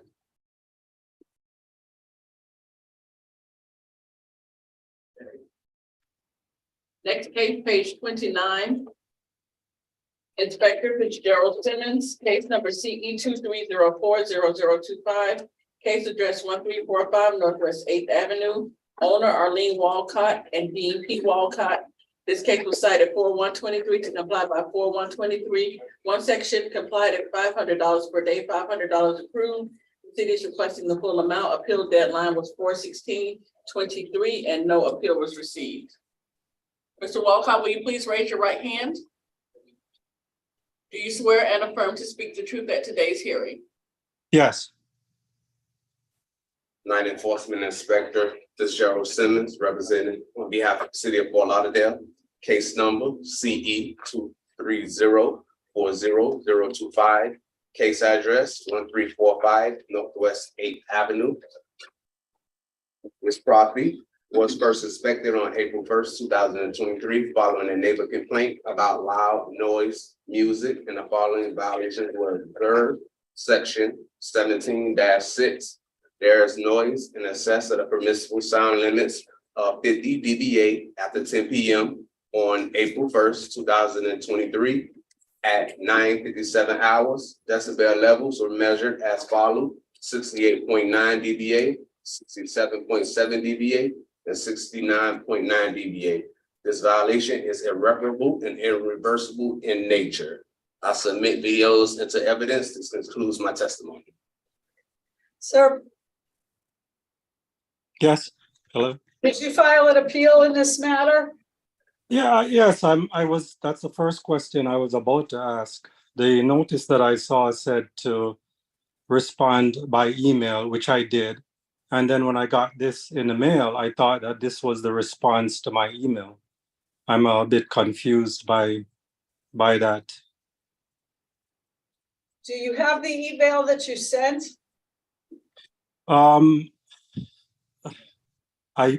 have it, but not with. I can't access it this minute, but I can produce it and forward it to you at a later time.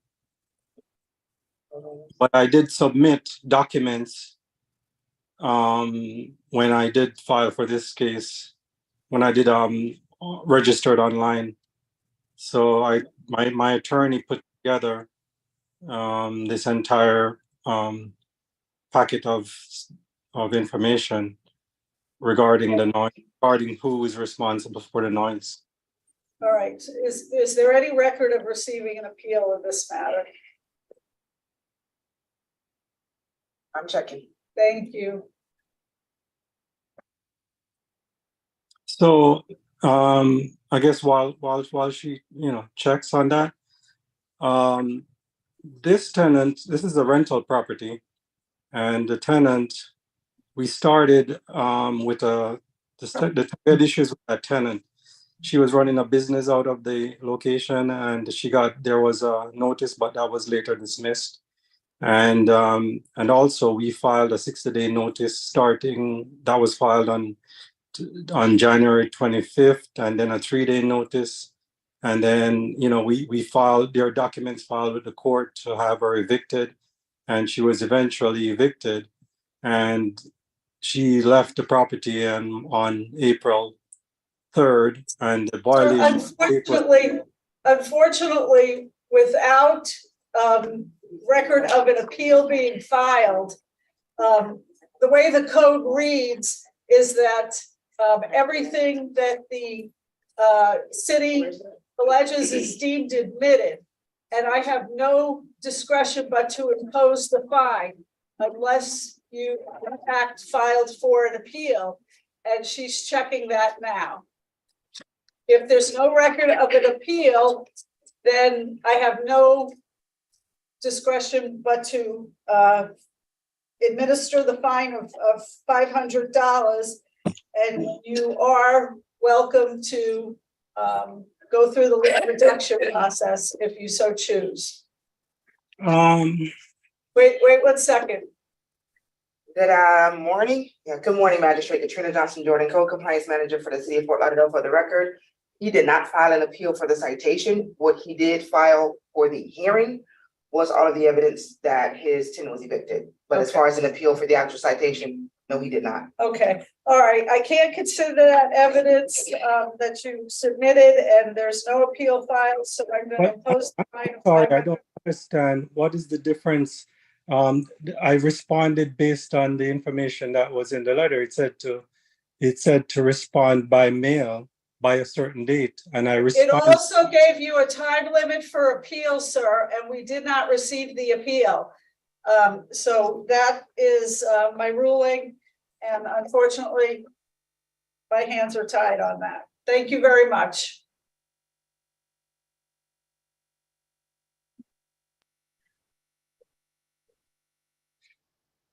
I really don't understand, but I really don't. I followed the instructions that were sent to me, and that's what I did. I understand you believe that, sir, but you did not file an appeal within the system. And so without evidence of an appeal, everything the city has alleges is deemed admitted, and I have no alternative but to impose the fine. As I said, you're welcome to take advantage of the lien reduction process if you so choose. Thank you. Good luck. Thank you.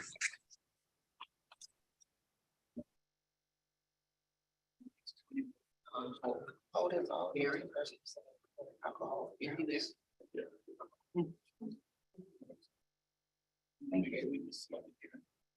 He had camera carpets too. Right.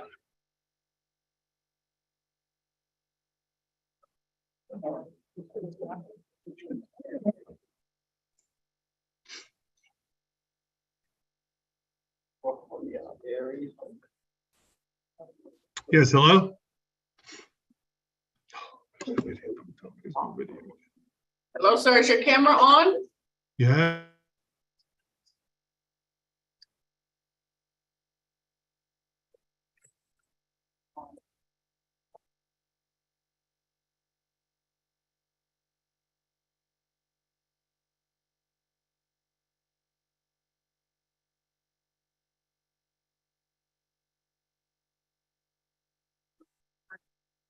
One second.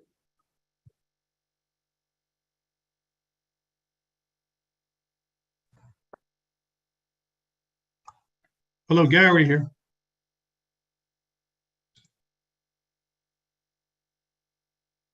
Okay, sorry about that. We still cannot see you. Oh, there you go. Yeah, sorry about that. Good morning. I'm going to read both of your cases into the record. Sure, thank you.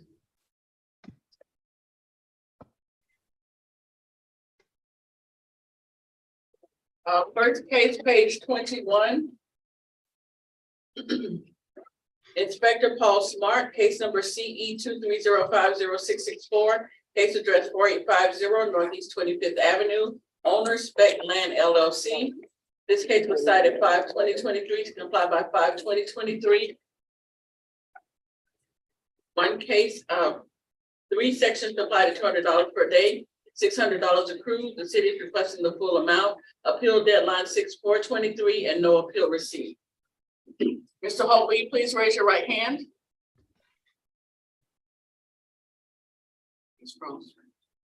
Do you swear and affirm to speak the truth at today's hearing? Yes, Okay, sir. Please state your name for the record. Gary Holt. Okay, did you file an appeal in this matter?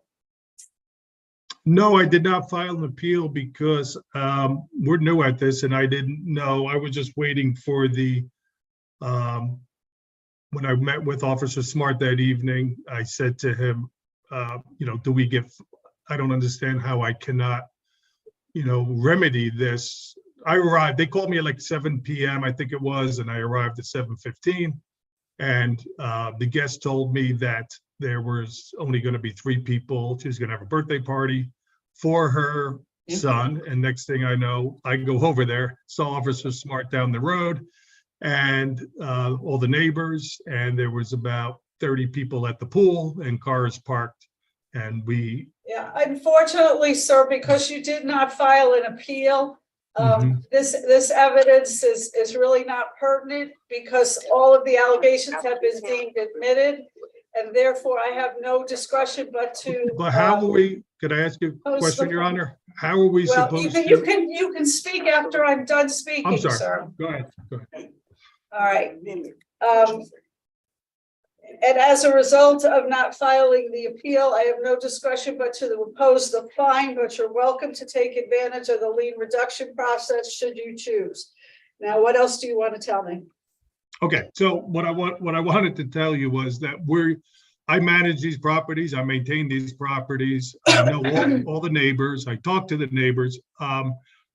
We were not under, the owner is in New York, I'm the local contact. So I was under the impression that when they call you, you come and you remedy the situation, which I warn all of my guests, say, listen, these are the rules you will be.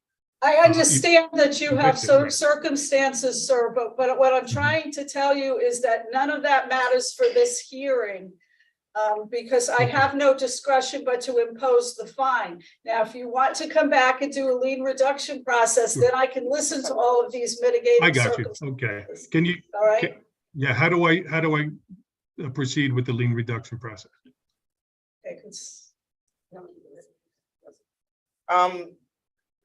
Katrina Johnson, Jordan Code Compliance Manager for the record. There's a process that begins online in the same portal where you submit your vacation rental application. There's an application for lien reduction. It is a fee for the lien reduction. For the excuse me, for the lien reduction application, there's a $175 fee to submit the application.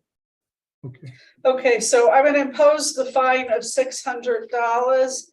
And what's the next case on this? I'm sorry. on this gentleman? Just for the record, Yes.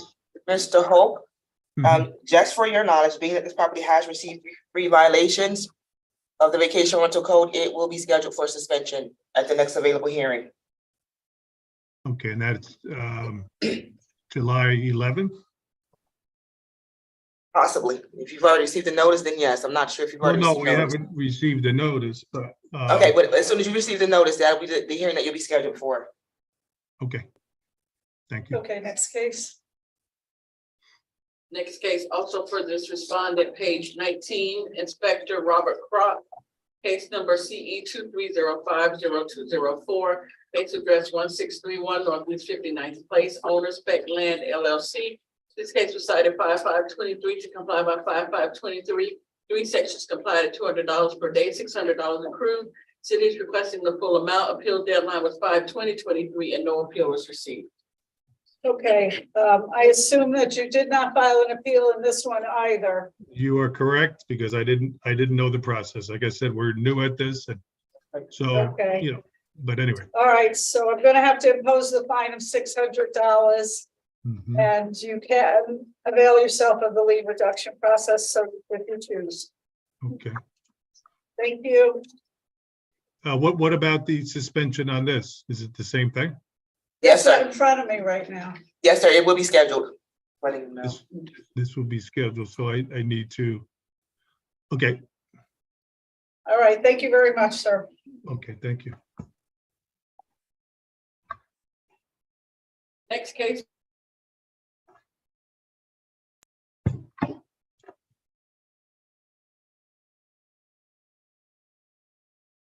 Page 9, inspection CE 23, owner Anthony A. Spalding, posted at property 61723, posted at City Hall 61523.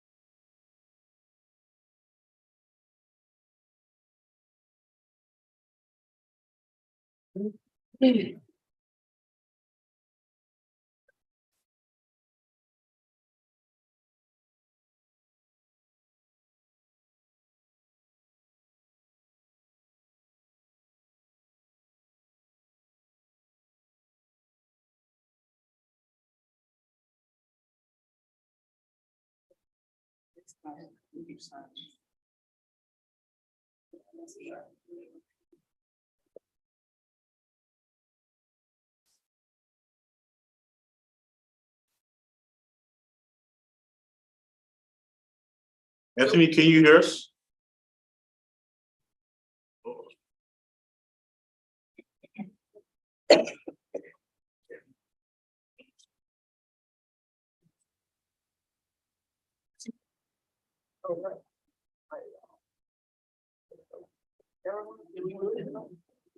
We don't have him at all right. Anthony, can you hear us?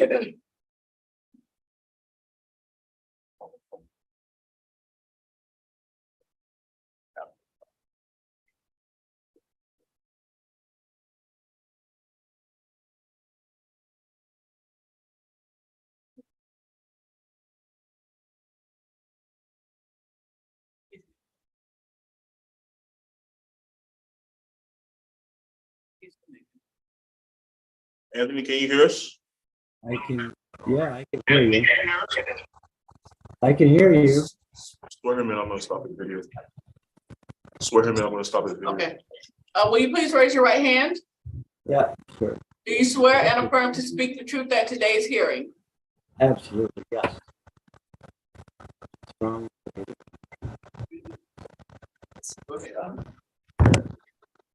Marco Aguilera, City of Fort Lauderdale Code Compliance Officer for case CE 2303161, address 2554 Lane. A complaint was received on 4/1/23 and a waterway inspection conducted on the following day, and the following violations were observed. 4739 A1B12D. There is a vessel docked at the rear of this property that extends into the waterway more than the 33% of the width of the waterway when measured from the reported property line. The vessel extends 22 feet into the waterway and the maximum permissible is 19.85. A reinspection was conducted on 4/27/23 and the property remained in violation. As of 6/27/23, the property remains in violation as per the photos depict. At this time, the city is requesting 28 days to come into compliance or face a fine of $150 per day thereafter. Sir, please state your name. Yeah, Tony Spalding. Okay, are you in agreement to bring the property into compliance within 28 days or face a fine of $150 a day? I don't know why they're saying it's not in compliance. I sent you the builder's certificate for the boat that has the measurements on it. I sent the pictures and I sent you the Coast Guard measurements. And the boat is not too large for the canal. It is close, but it is not too large. And this measurement that they took that shows at 22 feet, well, yes. If you use a tape measure and grab the stern of the boat and pull it all the way out to the extent of its aft dock lines, which pulls the bow all the way in, and I don't have my spring lines tight, yes, you might be able to pull it out to 22 feet. At that time, I pulled the boat back in, pulled the dock line tight, but they refused to remeasure it. And I have not, so with the information that you have from the builder, it's a naval architect and the Coast Guard, you can see. Mr. Spalding? Mr. Spalding? Yes. We're having a hard time hearing you.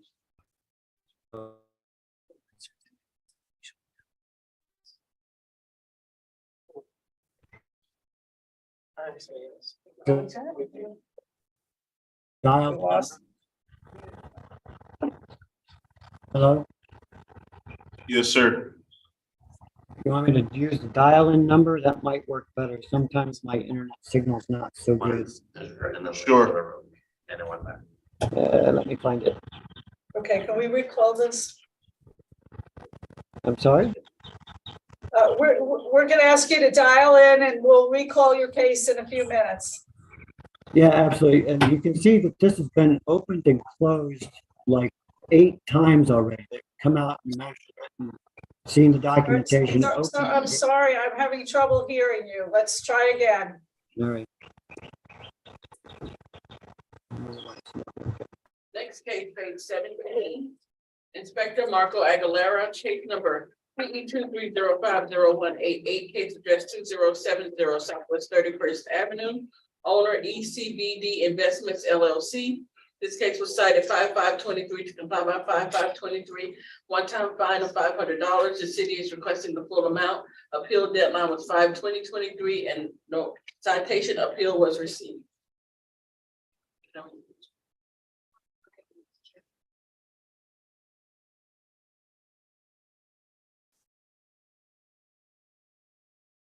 Yeah. Next case, also page 17.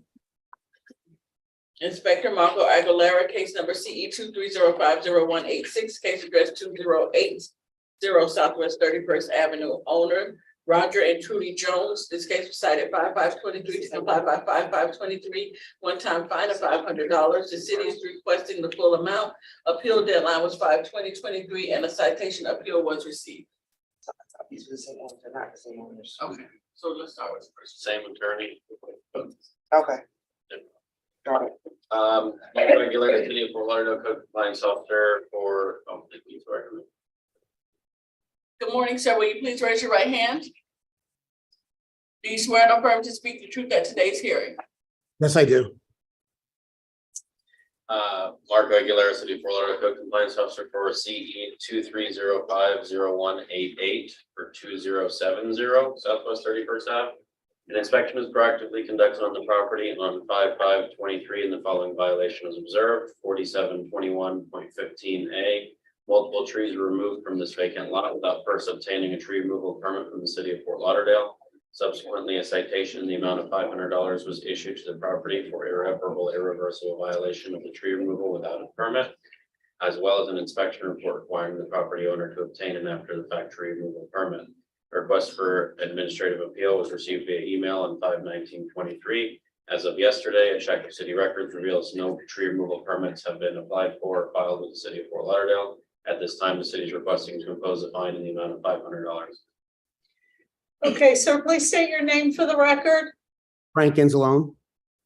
Okay, and what do you want to tell me in support of this appeal? First, I uploaded my documents, and according to Fort Lauderdale's, when I called there, they sent me to 47-21-15, and I uploaded it. And you do not need a permit for certain classification of trees.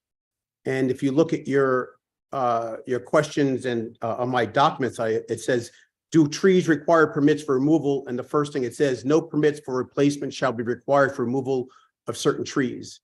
And if you also look at the evidence, I submitted the documentation from the tree removal person who said trees removed from this site, and it gives the 2070 and 2080 did not require permit under that section. So all the trees removed by the licensed tree person were not required to have a tree permit, and all the evidence is submitted. What types of trees were there that they saw? All I can tell you is that under Fort Lauderdale, under your ordinance here, how you place it here is that no permit or replacement shall be required for removal, and it lists the trees. And the evidence I presented from the licensed tree removal person is that all the trees removed did not require a permit. So they had to be under the trees that didn't require permits. Right, At did the the time, city by the- get to see what kind of trees were removed, or they just saw a vacant lot with no trees on it? 'Cause I they have no couldn't- idea. I'm following what your city directed me to do. And if you go to your, the evidence I presented, 47-21-15-2, it says here, right? No permit, no replacement shall be required for removal of certain trees. You don't need a permit to remove trees. Certain. The operative word being certain trees, so there seems to be Well, an that's why I evidentiary. presented- Sir, I'm sorry. please don't speak while I'm speaking. It makes for a muddy record and it's also annoying. The evidentiary issue here is whether the trees that were removed were of the certain type that did not require a permit or not. Do you have a list of any of the trees that were removed so we can try to resolve this problem? I think it's clear with the evidence that you're showing there on the screen. I have from the licensed tree company, that all the trees removed did not require permits under that section. So the list, all the trees that were removed were the ones that did not require it under your ordinance. Landscaper, she's not a tree person. Sir, are you a certified arborist? No, but if you look at the evidence, he's a licensed tree removal for Broward County. There's his license and his business tax receipt, which is required, which you guys required. Yes, that allows him to operate a business to cut down trees. His letter that he signed does not have a certified arborist number on it, indicating he's not a certified arborist to identify tree species. I don't, and again, I apologize. I'm going to your ordinance and your documentation.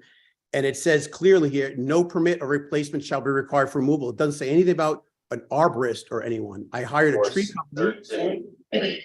If you would like, Your Honor, if you give me a short continuance, I'll have an arborist send a letter. But that's not what this requires. It requires, I followed it directly. It just says no permit is required for these species. It does not say to contact the city to get approval. That's not what it says here. And it doesn't, and any of the ordinance or the documentation for your city just says no permit is required. For certain trees, not all trees. No, I Okay. know, I understand. That's why I have the letter from the tree removal company signed with the exact. Which is his opinion that what he removed didn't require a permit. It is not telling me what he removed so that we can verify that. City attorney, want to weigh in on this? Wait a second, sir. Thank you, Your Honor. For the record, Ronald Montoya Hassan with the City Attorney's Office. Your Honor basically covered what I was going to say. The letter is certainly insufficient proof because it does not set forth what trees were removed, what species, how many trees. It's just a very generic statement. And of course, the individual's not here. So I would suggest to Your Honor that this is insufficient proof that the certain trees, as Your Honor has pointed out several times, that do not require permits for tree removal. This has not met that burden to show sufficient proof that the trees that were removed were actually are the ones excluded by the city code. May I respond? Yes, go ahead. Specifically on the ordinance that I have in the letter there is subsection 2. Subsection 2 encompasses all the trees that did not need a permit. And it's clear, all the tree, he said, did not require permit under subsection 2, and it lists all the trees in your subsection 2 there. That's, I don't know how much clearer is that? It's every tree. There's No, not- but I don't know that those were the trees that were removed. That's the problem here. Your Honor, here's a signed from the tree person. Trees removed from site did not require permit under section 2. Everything in section 2, every single tree in section 2 does not require a permit. Okay, You so know how what many trees people come in front of me and tell me their landscape person said that they did not need a permit to remove that tree? That is not proof of the type of tree that was removed so that I can verify that it wasn't one that needed a permit. That is the issue. I agree with that, Your Honor, but the ordinance and the directions from City of Fort Lauderdale on their webpage if it would have said, list the trees from an arborist or a landscape architect or somebody, I would have done that. It doesn't say that. It just says no permit is required for these trees. That's what it said. Anything from the city? I did talk to one of the landscape examiners and the landscape inspector. The landscape inspector did meet me at the property. He did not provide me with a list of the types of trees, because obviously the trees are gone. But I can get them to look at the aerial photos and try and identify the species of the trees if necessary. But the landscape inspector, James Petter, did say that there appeared to be a large amount of pine from a Florida pine that would have been on the property. That amount of pine, there is no other tree around there that is that same species that drops those needles, and it covers the property. So that tree would need a permit to be. But may I respond to that, Your Honor? Go ahead. Trees, if you look at the trees, the photographs that were taken yesterday, the pine tree is still there. And the photographs are all submitted into evidence. What photograph is that? I'm sorry? We're gonna What show it. photograph is that? They're gonna bring it up. I know it's loaded up. I don't know. Let me see if I can find it here. There's pictures which show the pine tree, just in case this issue arised.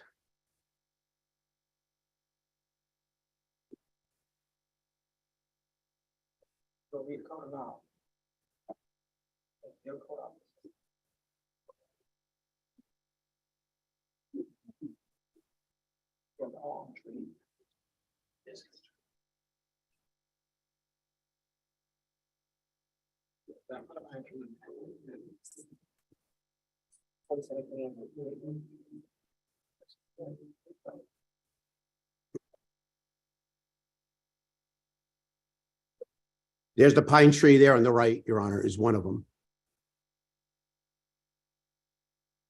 There's more too in there.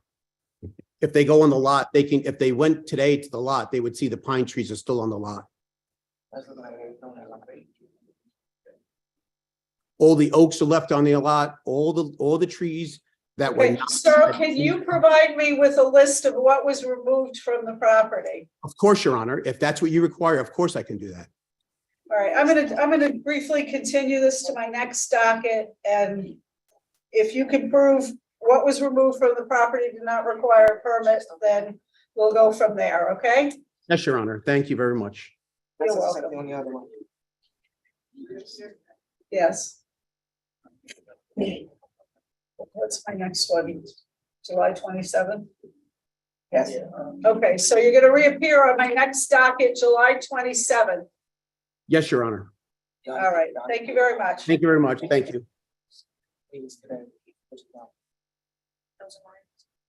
Also, make sure that you make sure that on the record that it's for the addition case as well. For 2080. Yes, Yes, Your Honor, I'll have them for both cases. okay, thank you. Thank you very much. Thanks.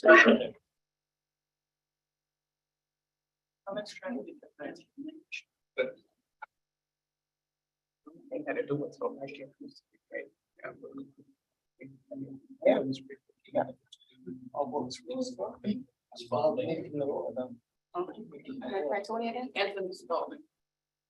Mr. Spalding, please press *6 to unmute.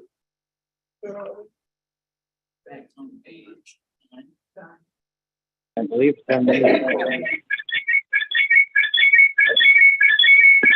It's your secondary device. It's worse. Again. Mr. Spalding, *6 to unmute.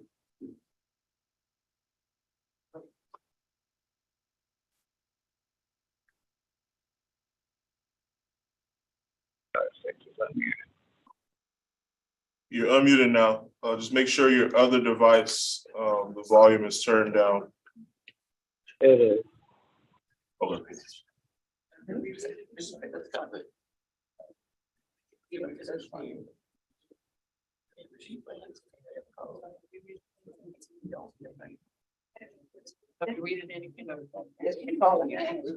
Case number section. We're calling case number CE 230311061. Owner Anthony Spalding, Inspector Marco Aguilera. Mark Aguilera, City of Fort Lauderdale, Code Compliance Officer. A complaint was received on 4/1/23 and a waterway inspection was conducted and the following violation was observed. 4739 A1B 12D, there is a vessel dock at the rear of the property that extends into the waterway more than 33% of the width of the waterway when measured from the recorded property line. Vessel extends 22 feet into the waterway and a maximum permissible is 19.85. A re-inspection was conducted on 4/27/23 and the property remained in violation. And as of 6/27/23, property remains in violation as per the photos depicts. At this time, the city is requesting 28 days to come into compliance, face a fine of $150 per day thereafter. Okay, sir, Mr. Spalding, hopefully I can hear you better this. Yeah. Are you willing to bring the property into compliance within 28 days?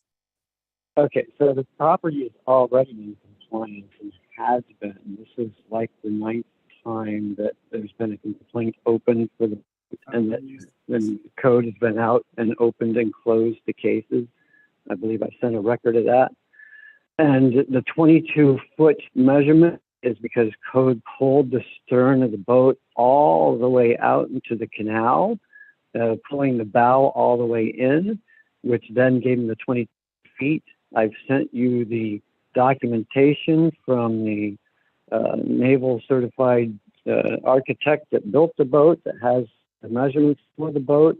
You have the Coast Guard measurements. All of it shows the boat to be in compliance. About the only thing I can think of doing is tightening up the dock lines so that the compliance officer who's trying to stretch a metal tape measure from the stern of my boat can no longer pull it out 22 feet. When I noticed that he had pulled it out 22 feet, I did pull it back in and ask him to remeasure, which he did not do. But that's all right, because I can now tighten the lines up.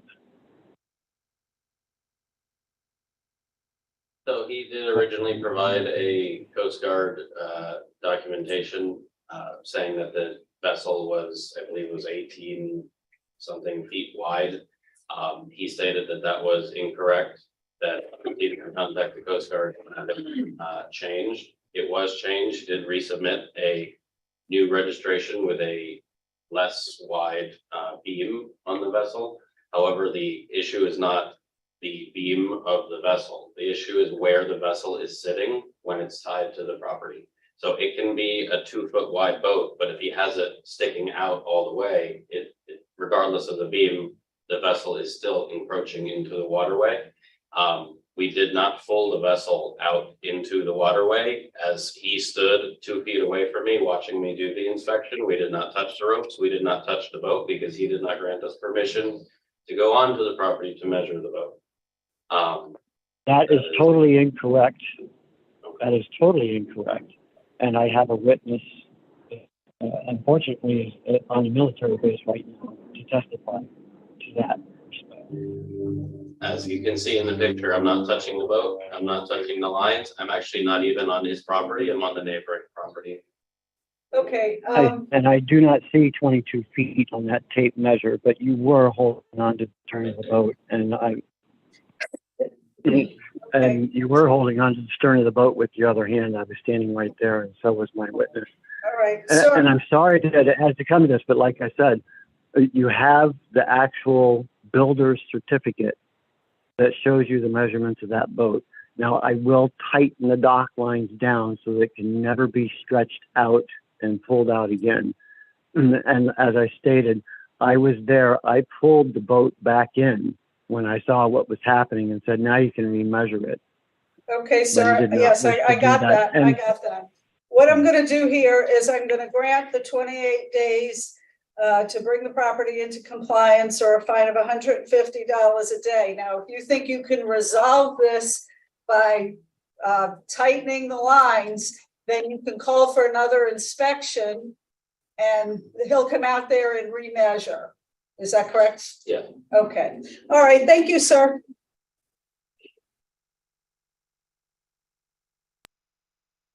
We're gonna 5-minute break, please. So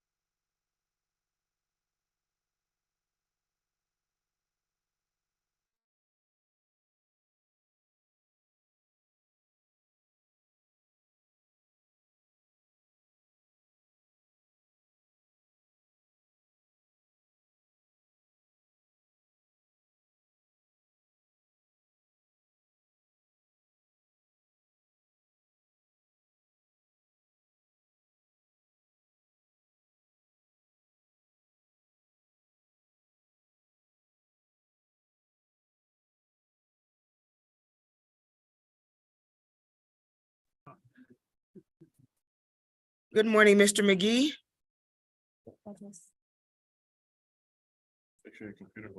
Good morning. Good morning. Can you let us know what address you're here for?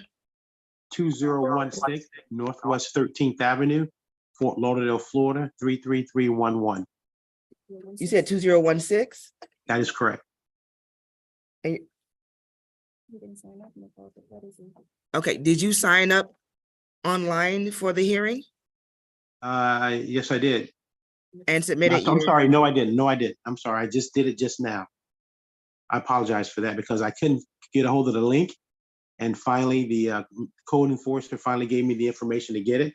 And I actually just signed up like maybe about 10 minutes ago.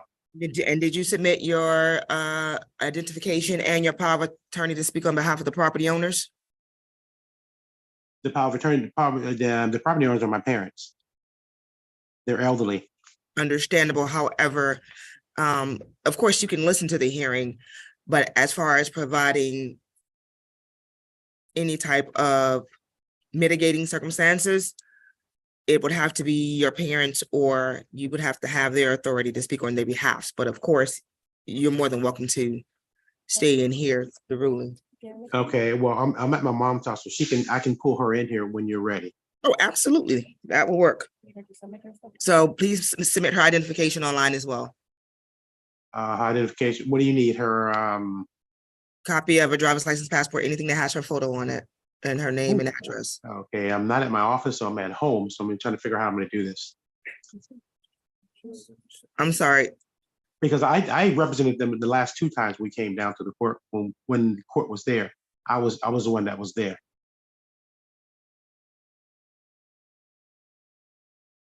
Were they Hello? with you? Were they with you when you came down? The first time she was, the second time she was not. Okay, so she's present with you now? Yes, Okay, but she does not have her identification with her?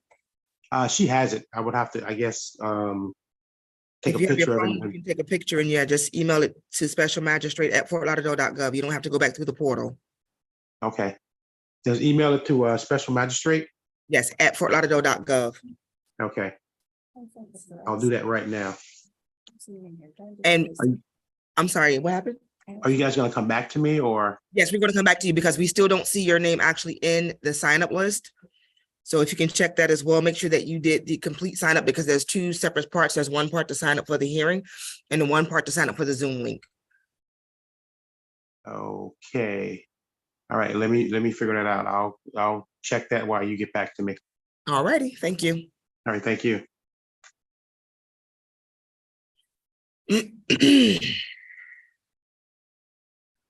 Good morning, Jose. What property are you here for?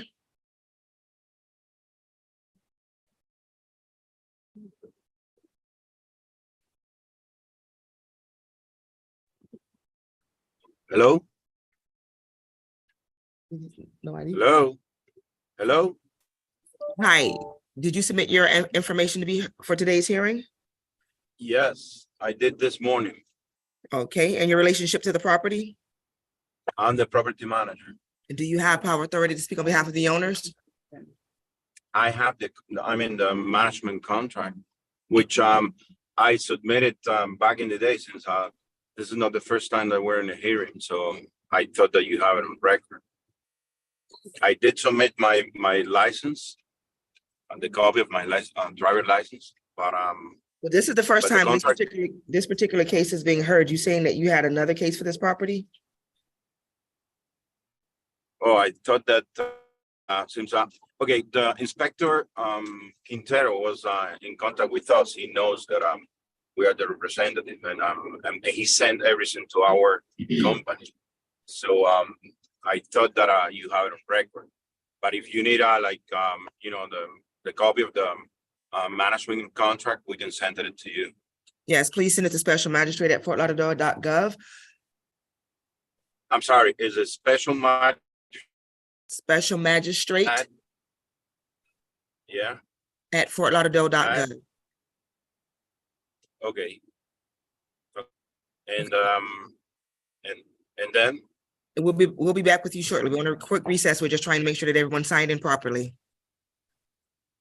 okay, so I mean, I need to stay on, here, or you're gonna send me a notice that No, you can go ahead and submit your documents, but you can stay on.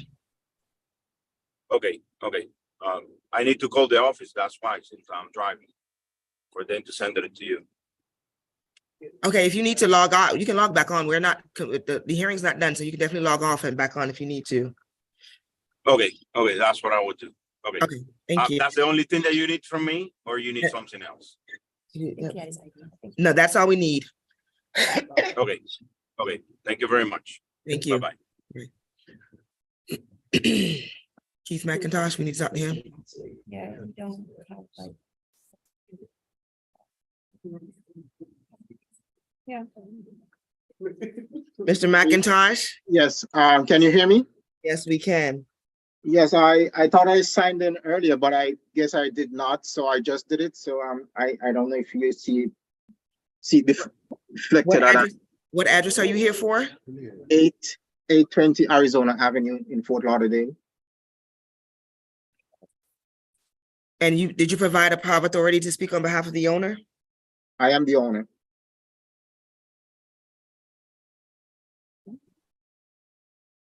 Okay, hold on for me for 1 second, please.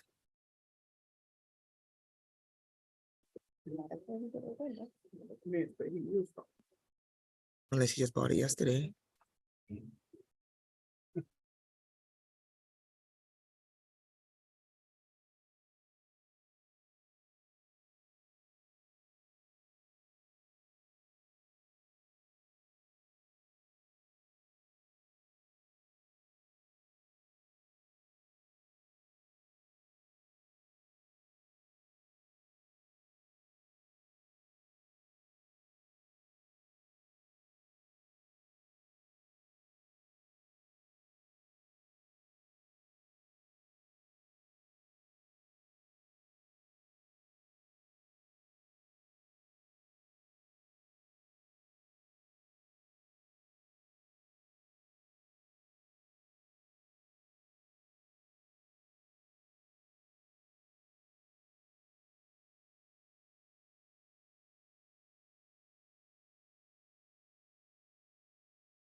Mr. McIntosh? Can you hear me? Yes, we can hear you. Thank you for your patience. We have your information confirmed and we will be with you shortly. Okay, thank you very much. Thank you.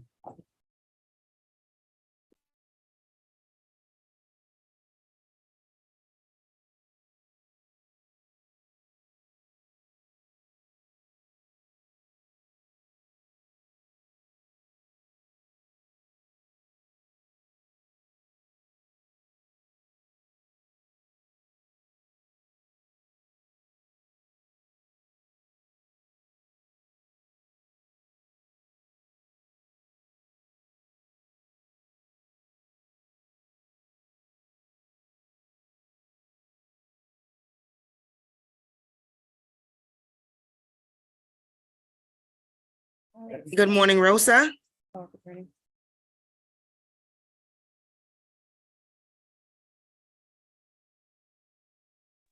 Hello? Hi, good morning. I know Good what morning. you're here for, and what's your relationship to the property? We're the one that are managing it for the investments, for the construction and all the stuff they're doing there. Do you have power of authority to speak on behalf of the property owners? I don't have a power of attorney, but we've been representing them with Great Construction. We're the ones that have the permit open for the remodeling and for the stuff there on the property. Okay, thank you. We're going to be with you shortly. No worries.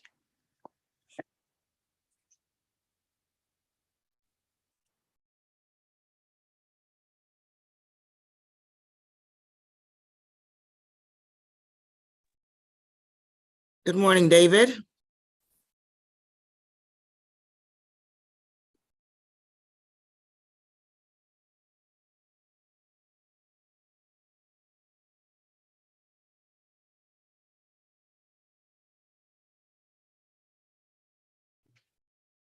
Hello?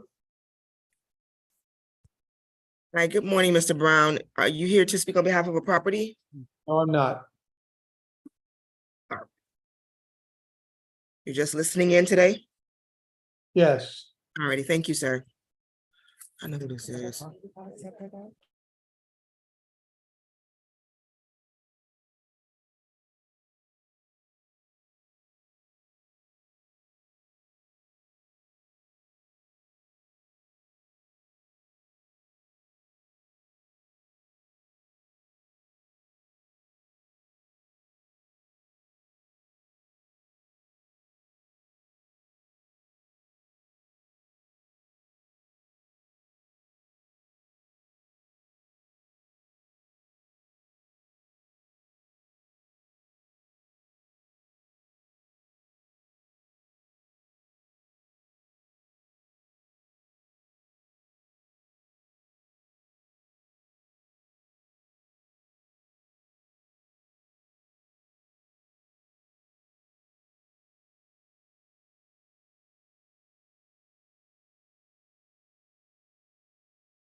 Yes.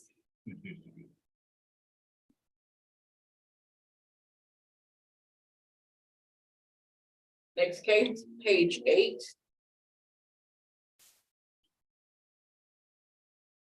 Inspector Rachel Moore, case number CE 221208443, case address 820 Arizona Avenue.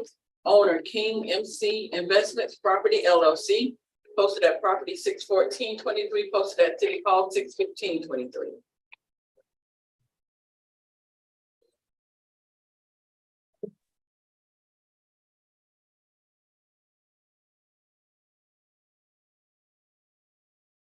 Morning, Mr. McIntosh. Will you please raise your right hand? Do you swear and affirm to speak the truth at today's hearing? Yes, I do. Good morning, and Special Magistrate. Co-Compliance Officer Rich Moore for the City of Fort Lauderdale, presenting case CE 221208443, address in Arizona Avenue. The property was first inspected on 12/31/22 by Inspector Moore, and the following violations were observed. 9-363, which is complied, failure to register the rental dwelling, complied. 9-308 with the CP, it also complied. There was trash and debris or another element which is not permanent. So please. Violation of 47-39.A.1.B, parentheses 6, parentheses B. There are items being stored in the backyard of this property, such as ladders, boards, and other miscellaneous items. At this RS 6.7 irregular residential zone property. 18-1, there are various items such as plastic bins, planks, dresser, drawers, vacuum cleaners, and other miscellaneous items being stored in the carport at this property that is creating a public nuisance. It is being maintained in such a manner that the property is or may reasonably become infested, inhabited by rodents, vermin, or wild animals, or may furnish an evidence for mosquitoes or threatens or endangers the public health, safety, or welfare, or may adversely affect and impair the economic welfare of adjacent properties. This is a repeat violation per case number CE 200500605. Okay. There is also violation of section 24-27 which is also complied. There are containers left roadside overnight at the collection day and not pulled back to an approved location. Subsequent inspections were conducted at the property on the following dates: 1/13, 2/1, 2/22, 3/18, 4/1, 5/4, 5/25, 6/1, 6/14, and 6/28. As of the pre-hearing inspection conducted on yesterday, 6/28, the violations were all found to be in compliance. The remaining violations that were not in compliance, which everything's in compliance. So we're asking that at this time, the city is requesting that fines be imposed for the repeat violation of 18-1, public nuisance, from the date that the violation was found, which was 12/31/22. We're asking $200, and the days that they were out of compliance was 808 days, bringing us a total of $3,600. $3,600. Okay, sir, please state your name for the record. My name is Keith McIntosh. Okay, Mr. McIntosh, I have been requested to impose a fine of $3,600 because of the nature of the repeat violation, which is the storing of various things outside the home in the carport. Do you understand this? Yes, I do. Okay, is there anything you want to tell me before I? Well, I spent a lot of money after I acquired this property back in June last year, and this fine is going to be obviously a burden to me, given the amount that I've spent, and I've been constantly telling the tenant to take up the debris as cited or as indicated in the citation. And to be honest, if I'd known that it would have come down to this, I would not have renewed his lease in June. But I will do what I can, and I have done what I can to fix the issue, to correct the issue, and he has done that. And I'll be actively, in my own way, enforcing that this doesn't happen again.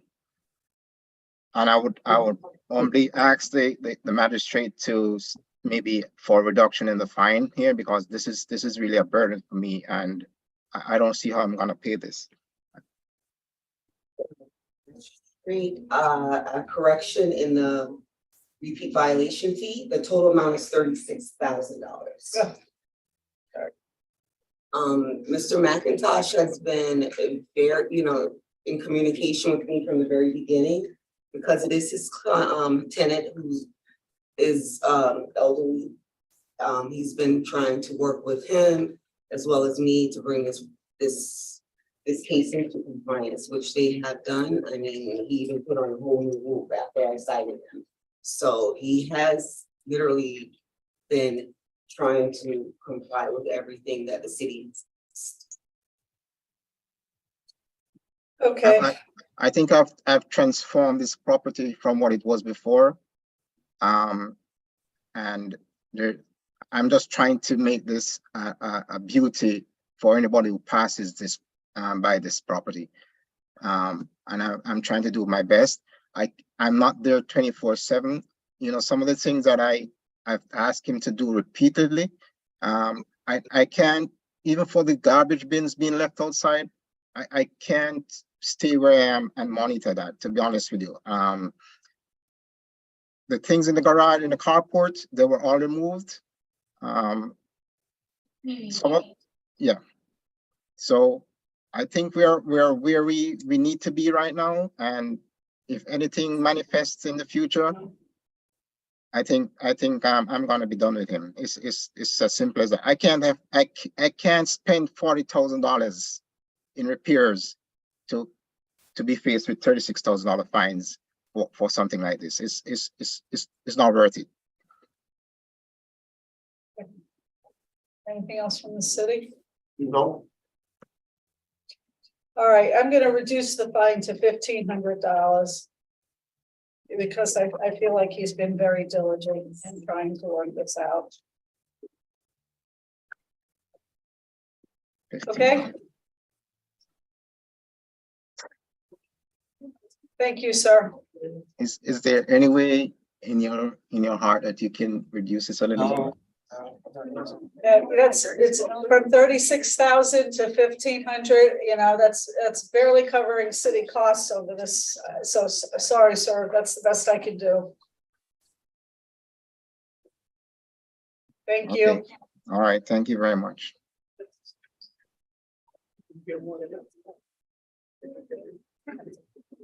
Next case, page 24, Inspector Bovary Dentist, case number CE 21100181. Case address 2016 Northwest 13th Avenue. Owner Jack E. and Willie D. Hallman. This case was first heard 8/25/22. To comply by 10/27/22. Two suspensions noted on the agenda. One section not complied at $25 per day. $1,575 accrued. The city is requesting the full amount and the fines continue to accrue.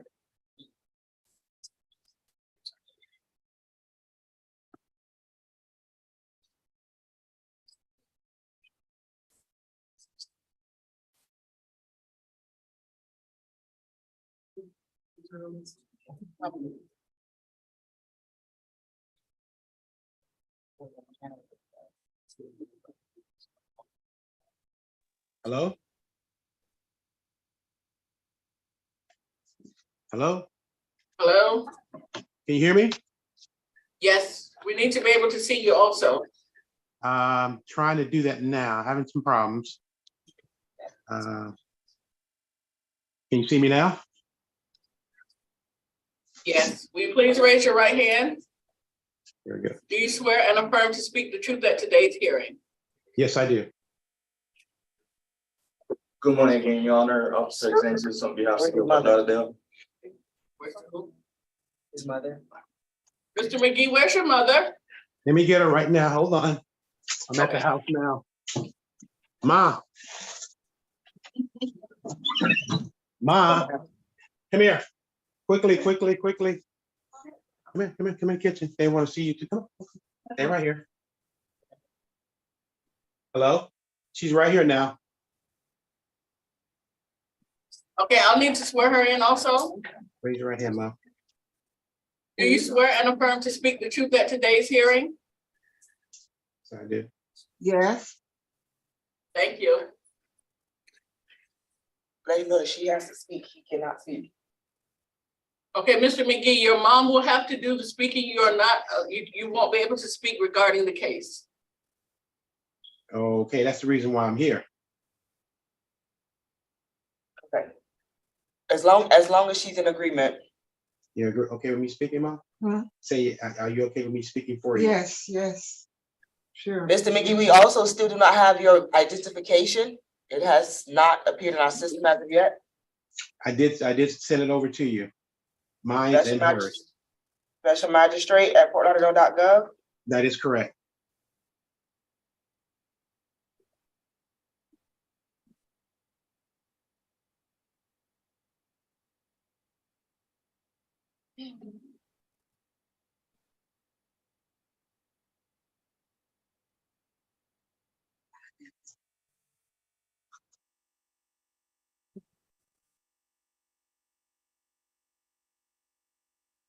Mr. McGee, Yes.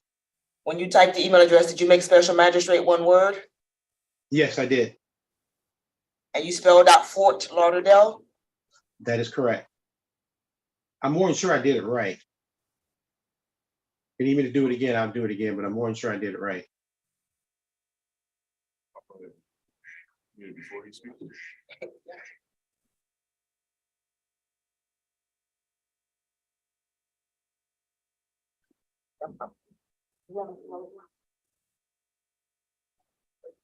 I'm gonna email him now.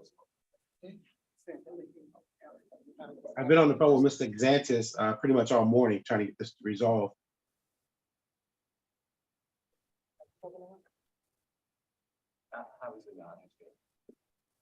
Send him an email and ask him to respond to you and send his identification directly to you. Go ahead. And then when you're done, you go ahead. I'm gonna actually send an email first. No, go ahead. Yeah. Good morning again, y'all. Officer Xansis on behalf of City of Fort Lauderdale Community Enhancement. Case number CE 21-1001-81.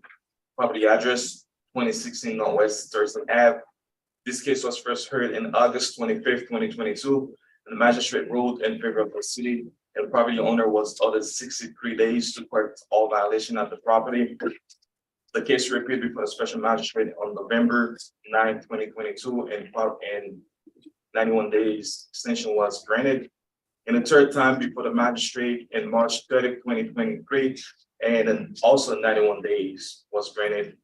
The notice of hearing was posted on property in June 15, 2023. Pre-hearing inspection was conducted in June 21st, 2023. Revealed as depicted in the photos. At this time, property remains in violation, and the city is requesting the full imposition of fines and to continue to accrue until property is brought to compliance. Okay, please state your name for the record. Myself, Yes. my name's Tony McGee, MCGEE. Okay, can you tell me why the property's still not in compliance? It's like 11 months. Okay, what we did, we got the roofer to do it, but they had a problem in getting the permit. And they finally got the permit, which I sent and I uploaded in my information. You have the information in the bio what I sent. And they're gonna start on the roof next week. They had a problem in putting together a permit. I spoke to Mr. Xantis about that a few days ago, and I talked to him about it today also. Okay, and how long do you think you need to complete the project? I don't know to do the roof. I don't know if would they take a week, 30 days, I guess. They're getting ready to start on it next week. I mean, they had a problem getting the permit. Okay. Yeah, the bank had to come out and some other stuff. He had to check the attic and all that other stuff. So it took a minute for them to get everything full. Any problem with the 28-day extension? No, ma'am, who would direct compliance supervisor? That's fine. Just Mr. McGee, we can make sure that once the job is completed, you know, that the permit is finalized, that a final inspection is called in and everything is finalized. So we can ensure that everything was repaired properly. Okay. That's no Okay, problem. all right, so I'm gonna give you a 28-day extension. I'm gonna suspend the fines during that period of time. If you run into any problem, make sure you contact the inspector before that time is up, okay? I will. Thank you. Thank you. Thank you. Thank you. Also, I just sent the email. Please respond to the email that I sent to you in regards to the form that you need to send for approval for you to speak. Okay.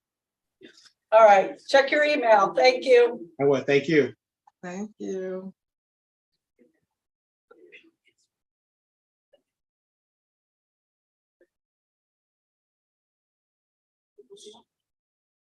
Our next case is page 2.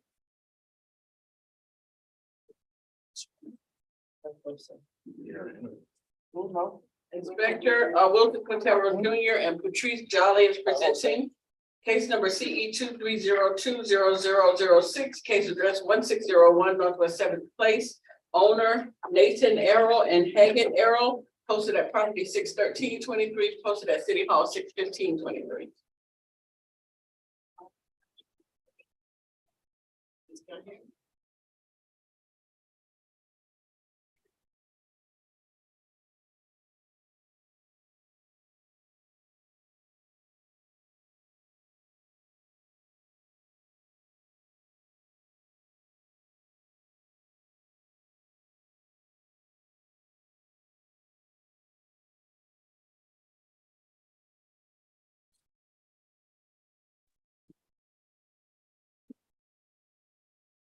Morning, sir. Have you submitted your documents? I think that they submitted from the office. I don't know if you have it yet. Just go ahead and read the case. You just do whatever you're gonna do. You can't mitigate it in any way. You can't ask for more time or anything like that. You just give us. Good morning, Your Honor. City of Fort Lauderdale Senior Code Compliance Officer for Peace Valley presenting case CE 2302-0006. The property located at 1601 Northwest 7th Place. The property was first inspected on February 2nd, 2023 by Inspector Wilson Quintero Jr. He cited for the following violations. 9-313.8, this property is not identified by approved address numbers. There are missing numbers in the address.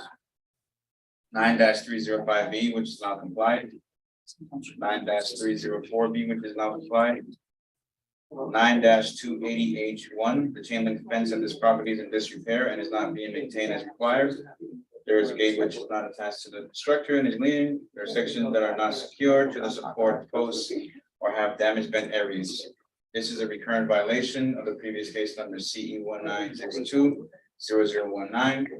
This violation is being presented to the special magistrate, whether it came into violation or not prior to the hearing. 18-12A is not complied. A copy of the inspection report was mailed to the property owner for Broward County appraisal records. Property was inspected a total of 9 times, including a pre-hearing inspection conducted on June 24th, 2003, which the violations remain as depicted in the photos. The city is requesting 10 days to comply with violation 9-313.8 and 28 days for violation 9-280H1. Both violations at $100 per day each thereafter. Okay, sir, please state your name. Jose Revilla Albo. Okay. Are you in agreement to get those numbers on the house within 10 days? But those were okay. I worked there with Inspector Quintero. I understand that now there is other inspector taking care of the properties. Wait 1 second, sir. Wait 1 second. I'm sorry. So whatever we say. Yeah, I just mentioned something. Oh, okay. As I understand it, we haven't received your documentation, and so I cannot hear your testimony. So I'm gonna go ahead and grant the city's request for 10 days to put the numbers up. The numbers are on. The numbers are on. All right, so he will re-inspect it and comply it within the 10 days then. Okay, And the chain link fence, please don't speak while I'm speaking. Chain link fence, 28 days or $100 a day thereafter. Now, do you understand, sir? May I speak, ma'am? Hello? Pardon me? Yeah, Yes. Can I speak? As I told you, sir, we have not received your documentation, so I cannot take testimony from you. So I apologize, but you needed to get the documentation in before the hearing. Okay. Okay. Sorry, next case. No, Rose said that we're gonna reschedule our case.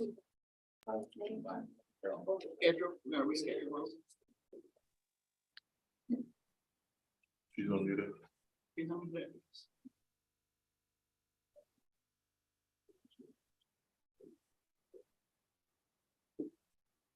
Rosa, are you there? Can you hear us? I'm here. Okay, your case will be rescheduled. Oh, okay. Okay? Thank you so much. Okay.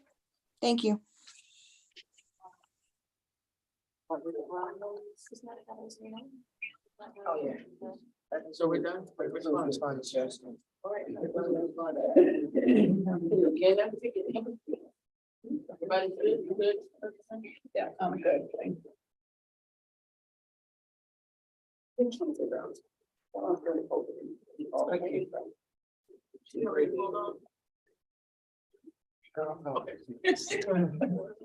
Page 1, case number CE 230100086, Inspector Bovary Dantas, case address 1124 Northwest 17th Street, owner Nathan and Margot Powell, posted at property 61523, posted at City Hall 61523.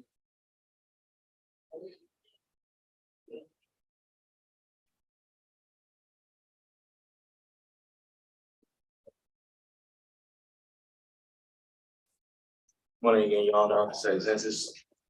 We have City of Lauderdale Community Enhancement, case number CE 2301-0086, property address 1124 Northwest 17th Street.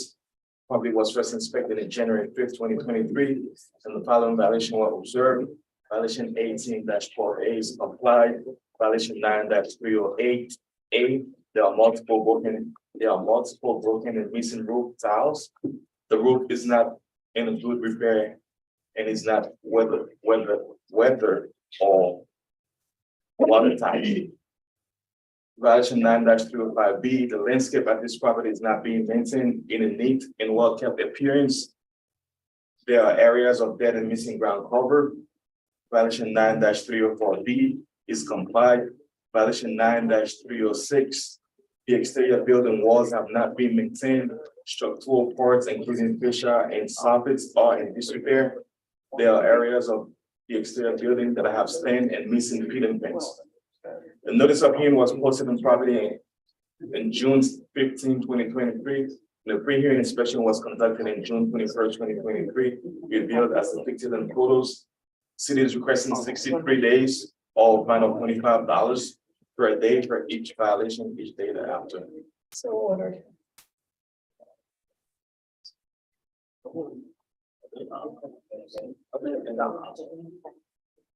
Yep. Next case, page 4, Inspector Edward Eason, case number CE 23010101, case address 1409 Southwest First Street, owner Stephen L. Turner, posted at property 61523, posted at City Hall 61523.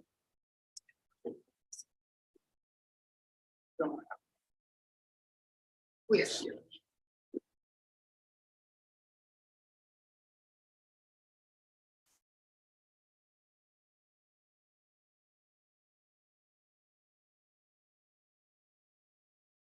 Good morning, Your Honor. Edward Eason, City of Fort Lauderdale Code Compliance, presenting case CE 23010101, the property located at 1409 Southwest First Street. An inspection of the property was conducted on 01/06 of 23, and the following violations were observed. 9-306, the exterior building walls have not been maintained. Structural parts, including the wall, fascia, front door, and the roof, are in disrepair. There are areas of the exterior that have stains and missing peeling paint. This is a recurring violation of case number CE 210103445. Violation 47-341A1. There is illegal land use occurring at the zoned RML 25 residential property. Outdoor storage is observed, including but not limited to furniture, buckets, concrete blocks in the carport and front lawn. This is a recurring violation of case number CE 21010345. Violation 9-304B. The driveway not being maintained in a smooth, well-graded condition or free of weeds. This is a recurring violation of case number CE 21010345. Violation 18-12A. There is overgrowth on the property and or swale. This is a recurring violation of case number CE 21010345. Inspection report was posted to the property on 01/06 of 23. A reinspection was conducted on 02/08 of 23, and no violations remained. A notice of hearing was posted to the property on 06/15 of 23. A pre-hearing inspection was conducted on 06/28/23, and all violations remained as depicted in the photos. The city is requesting 28 days for violation 9-306 and 9-304B, and 10 days for 47-341A1 and 18-12A to comply, or a fine of $50 per day each day thereafter, and a fine of effect. Okay, So ordered. Say that again on the 7 days for 47. 10 days for the 47 and then 18 days for it, Okay, and 28 days for the other two. okay, got it. Thank you. Next, page 6, Inspector Robert Crock, case number CE 2303-0834, case address 3134 Northeast 9th Street, owner 3134 Northeast 9th Street LLC, posted at property 61523, posted at City Hall 61523.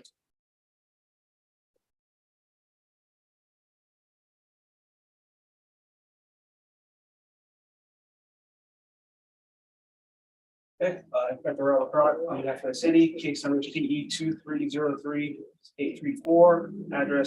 case address 3134 Northeast 9th Street.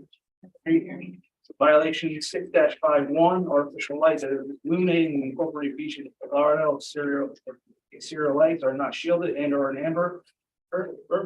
This is a recurring violation, and will be presented to the special magistrate. 6-512. Parentheses thing.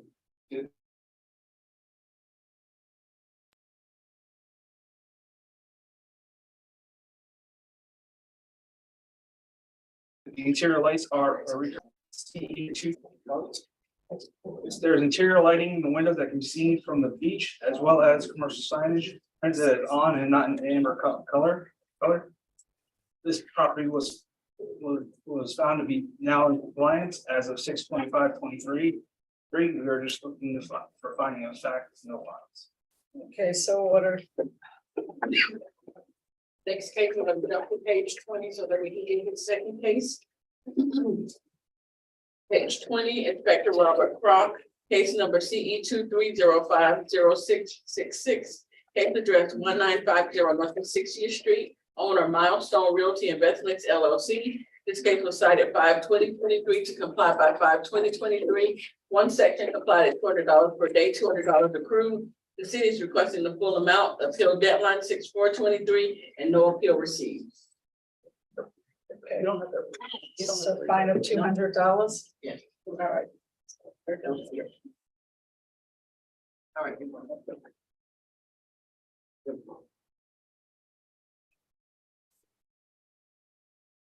Next case, page 21. Inspector Fitzgerald Simmons. Case number CE 2305-0655. Case address 1728 Northeast 16th Avenue, numbers 1 and 2. The owner Justin Wall. This case was cited 5/20/23 to comply by 5/20/23. Four sections complied at $200 per day, $800 accrued. The city is requesting the full amount. Appeal deadline was 6/4/23 and no appeal was received. Okay, so ordered $800.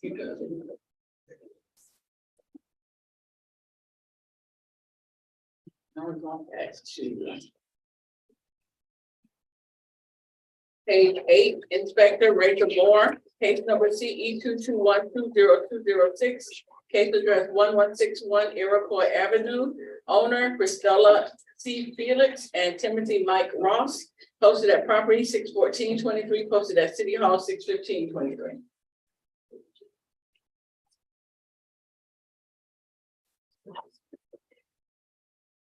Code Compliance Officer Rich Moore for the city of Fort Lauderdale, presenting case CE 221-20206, address 1161 Iroquois Avenue.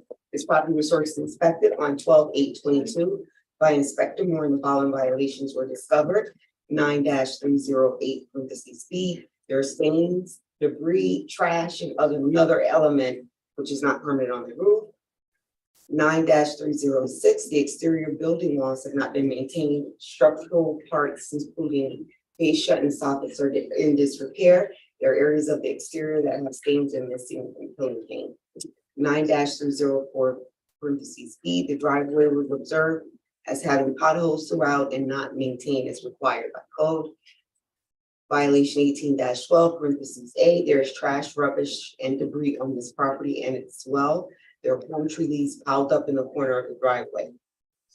section 24-7 parentheses B, which is complied. There was bulk trash on the right of way not scheduled on the proper date and time. Subsequent inspections were conducted on 12/14/22, 1/13, 2/1, 2/25, 3/17, 4/7, 6/8, and 6/14. As of pre-hearing inspection conducted on 6/24, the following violations remain. 9-306, the fascia soffits were repaired, however, they are left unpainted. 9-204, the driveway is still in disrepair. 18-12, parentheses A, overgrowth, trash, and debris remains. The city is requesting 28 days to comply or $100 per violation per day. So ordered.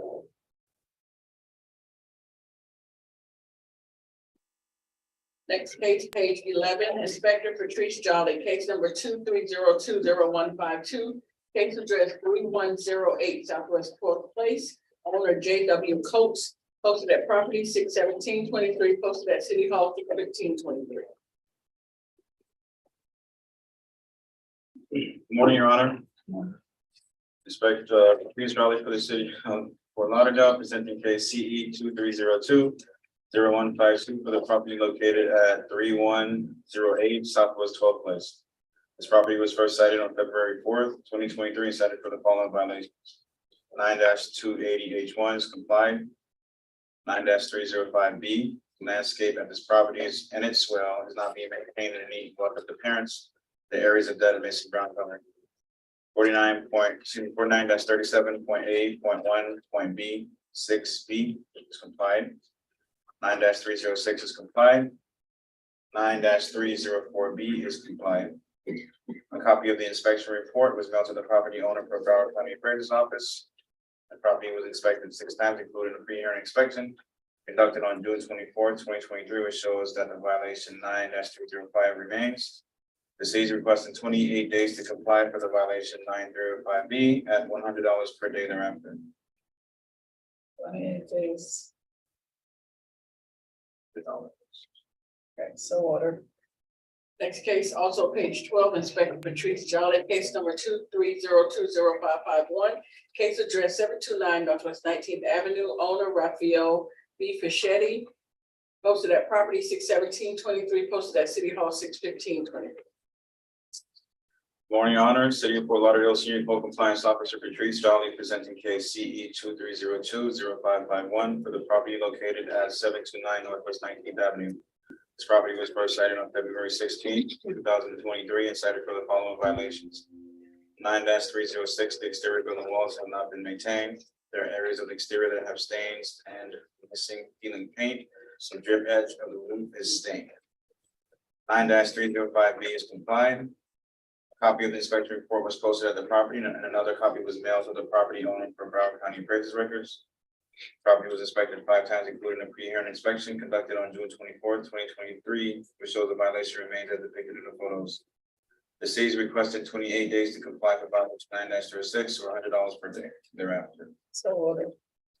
Next case, page 13, Inspector Patrice Jolly, case number CE 230205541, case address 500 Southwest 31st Avenue, owner BAF Assets LLC, posted at property 6/17/23, posted at City Hall 6/15/23. Good afternoon, Your Honor. The City of Fort Lauderdale Senior Code Compliance Officer Patrice Jolly presenting case CE 2302-0541 for the property located at 500 Southwest 31st Avenue.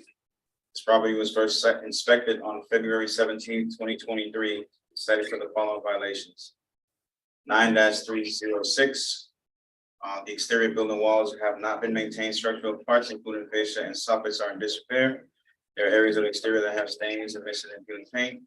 This is a repeat violation. See case CE 1902296, which is previously heard in the magistrate found for the city.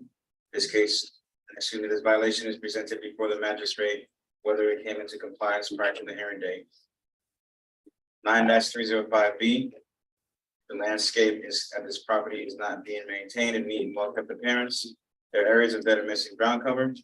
This is a repeat violation. Please see case CE 19032296, which previously was heard by the magistrate and the found for the city. This violation is being presented before the special magistrate, whether the violation comes into compliance or not prior to the hearing date. 9-304A, 9-304B. The driveway is faded with cracks in the surface. There were also vehicles parking on the lawn grass. This is a repeat violation. Please see case CE 1903-2296, in which was previously heard by the magistrate and the magistrate found to the city. This violation is being presented before the special magistrate, whether or not it came into compliance prior to the hearing date. 18-1. There is roof outdoor storage in a carport at this property that is creating a public nuisance, including but not limited to suitcases and other items. It is being maintained in such a manner that the property is or may reasonably become infested with or inhabited by rodents, vermin, or wild animals, or may furnish a breeding place for mosquitoes, or threatens or endangers the public health, safety, and welfare, or may adversely affect and impair the economic welfare of the adjacent properties. This is also a repeat violation. BCK CE 1903-2296, which was previously heard by the magistrate and was filed for the city. This violation is being presented before the magistrate, whether the violation is corrected prior to the hearing date or not. 47-34.1.8. There is illegal land use occurring in this property. Items being stored consist of but not limited to fish tanks, dog kennels, other items in the yard. This is not permitted in RSA zone residential property per ULDR regulations. This is also a repeat violation, BCK CE 1903-2296, which is previously heard and found for the city by the magistrate. This violation is being presented to the special magistrate, whether or not the violation complies prior to the hearing date. 18-12A. There is overgrowth, trash, rubbish, and debris on this property and or its swale. This is a repeat violation. BCK CE 1903-2296, which is previously heard by the magistrate and found for the city. This violation is being presented to the special magistrate, whether it came into violation, into compliance or not. 27-24F. There's crash carts laid over in location. Crash carts are overfilled and beyond capacity. 24-7B. There's both trash violation in the trash. So as far as for the repeat violations, the violations that are complied for the repeats are on 9-306. That was complied on 5/17, so the total of 89 days out of compliance and 1 foot per day. The total for that one is $13,350. For 18-1, that violation was complied 5/17/2023. That also ran 89 days out of compliance at $100 per day. That total is also $13,350. For violation 47-34.1.8.1, that was compliant on May 17, 2023, for a total of 89 days out of compliance at $150 per day, totaling $13,350. Violation 18-12.8, applied on May 17, 2023, out of compliance for a total of 89 days at $150 per day, totaling $13,350.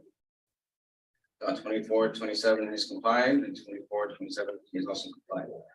Currently, violations 9-305B, 9-304B continue to compliance daily, as they were not in compliance as depicted in the photos taken at the pre-hearing inspection on June 24th.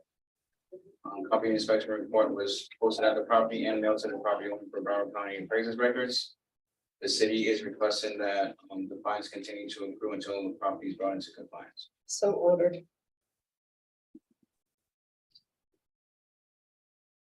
And the repeat violations, the fines are imposed. That are in compliance.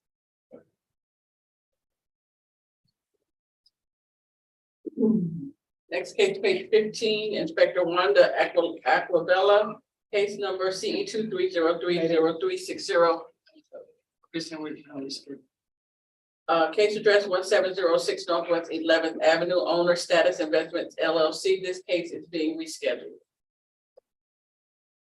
Next case, page 16, Inspector Pat Gavin, Leonard Champagne, presenting case number CE 2305064, case address 550 Bayshore Drive, number 402, owner Kyle McLaney and Miel Augusta Mendez, posted at property 61423, posted at City Hall 61523.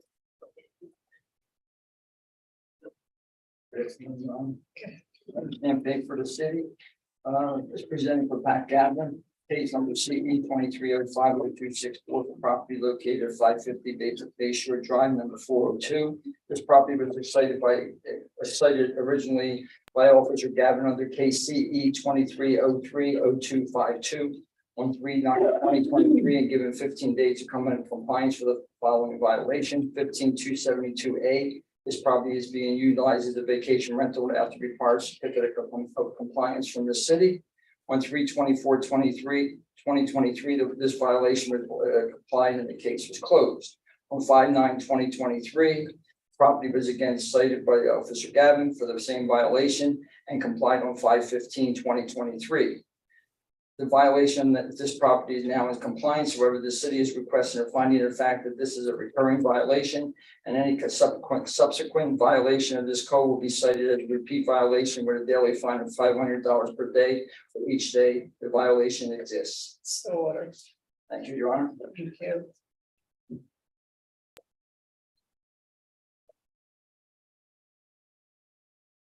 Next case, page 20, Inspector Rachel Moore, case number CE 22050234. Case address 610 Southwest 31st Avenue, owner Essie Mae Osborne. This case was first heard in 1/11/23 to comply by 2/8/23. One section not complied at $25 per day, $1,250 accrued. Two sections complied at $25 per day, $2,250 accrued, $3,500 total accrued. City is requesting the full amount and the fines continue to accrue. Okay, what page you want? I'm sorry. Page 20. That's the bottom. All right. No, Did you want to yes, say something? absolutely. The family is, I'm sorry, they were actually approved for CRA, for the city rebuilding program, which states that they will, that says that they will correct all code violations and repairs to the home. However, it's gonna take time, so the city is requesting the stay of fines as was, and 119 days to comply, and that's where we're at, but they have been approved. Yes, well, like the real parents after 100 days. So ordered.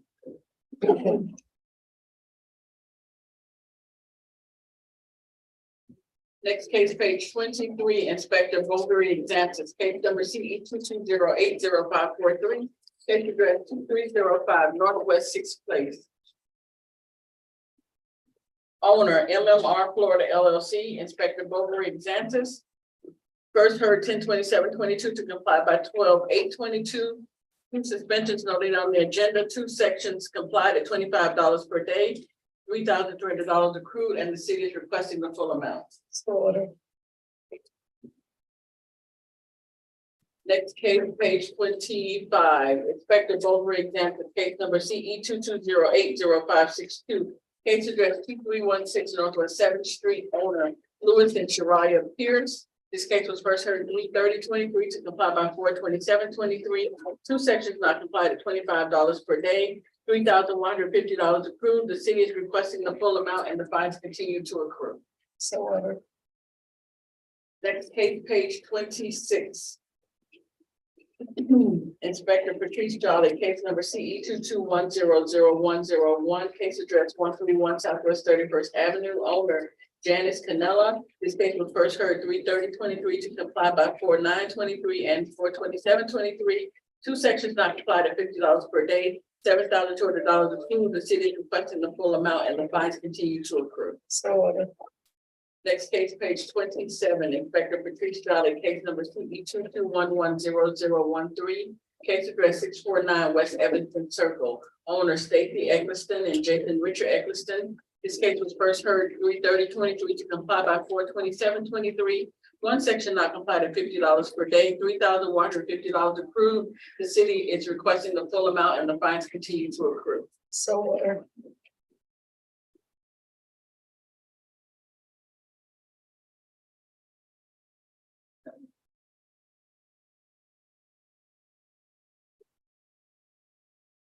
Next case, page 27, Inspector Patrice Jolly. Case number CE 21100122, case address 2800 Northwest 20th Street. Owner GW Leslie and Helen Leslie. This case was first heard 3/24/22 to comply by 7/22/22. Two suspensions noted on the agenda. There are actually 3 sections that are not complied at $25 per day. $16,700 approved. The city is requesting the full amount and the fines continue to accrue. And this case will be rescheduled. Next case, page 28, Inspector Wilson Quintero Jr. Patrice Jolly, case number CE 220700565, case address 1421 Northwest First Street, owner KP 1461 City View LLC, City View Twins LLC. This case was first heard at 12623 to comply by 3/30/23. 2 suspensions noted on the agenda. 1 section not complied at $200 per day. Fine starts 6/30/23. So your honor, Senior Inspector Patrice Jolly for the city of Fort Lauderdale, presenting the case and address is read as of yesterday. The violations are all complied with. Thank you. Thank you. No.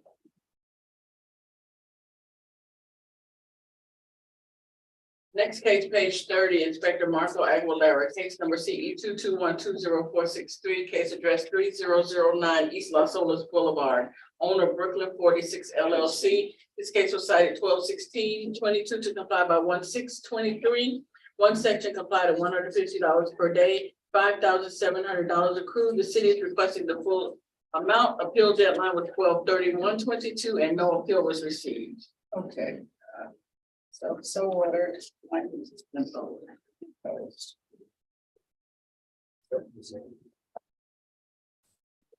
Next case, page 32, Inspector Evan Oaks, case number CE 2303056, case address 2612 Key Largo Lane, owner is Shar LLC, and we are requesting to vacate the order of 5/25/23. So ordered. Next case, Inspector Bernstein Sandberg, case number CE 2211039, case address 817 Northwest First Avenue, owner 817 Northwest First Street LLC. This case was first heard 3/30/23 to comply by 6/29/23. 1 section not complied at $50 per day. Fine starts 6/30/23, and this was in order to reappear.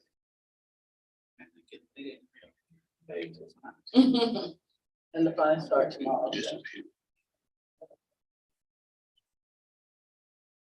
Yep. City is requesting to enter page 33 into today's hearing as an exhibit. It is the city's list of complied, closed, withdrawn, and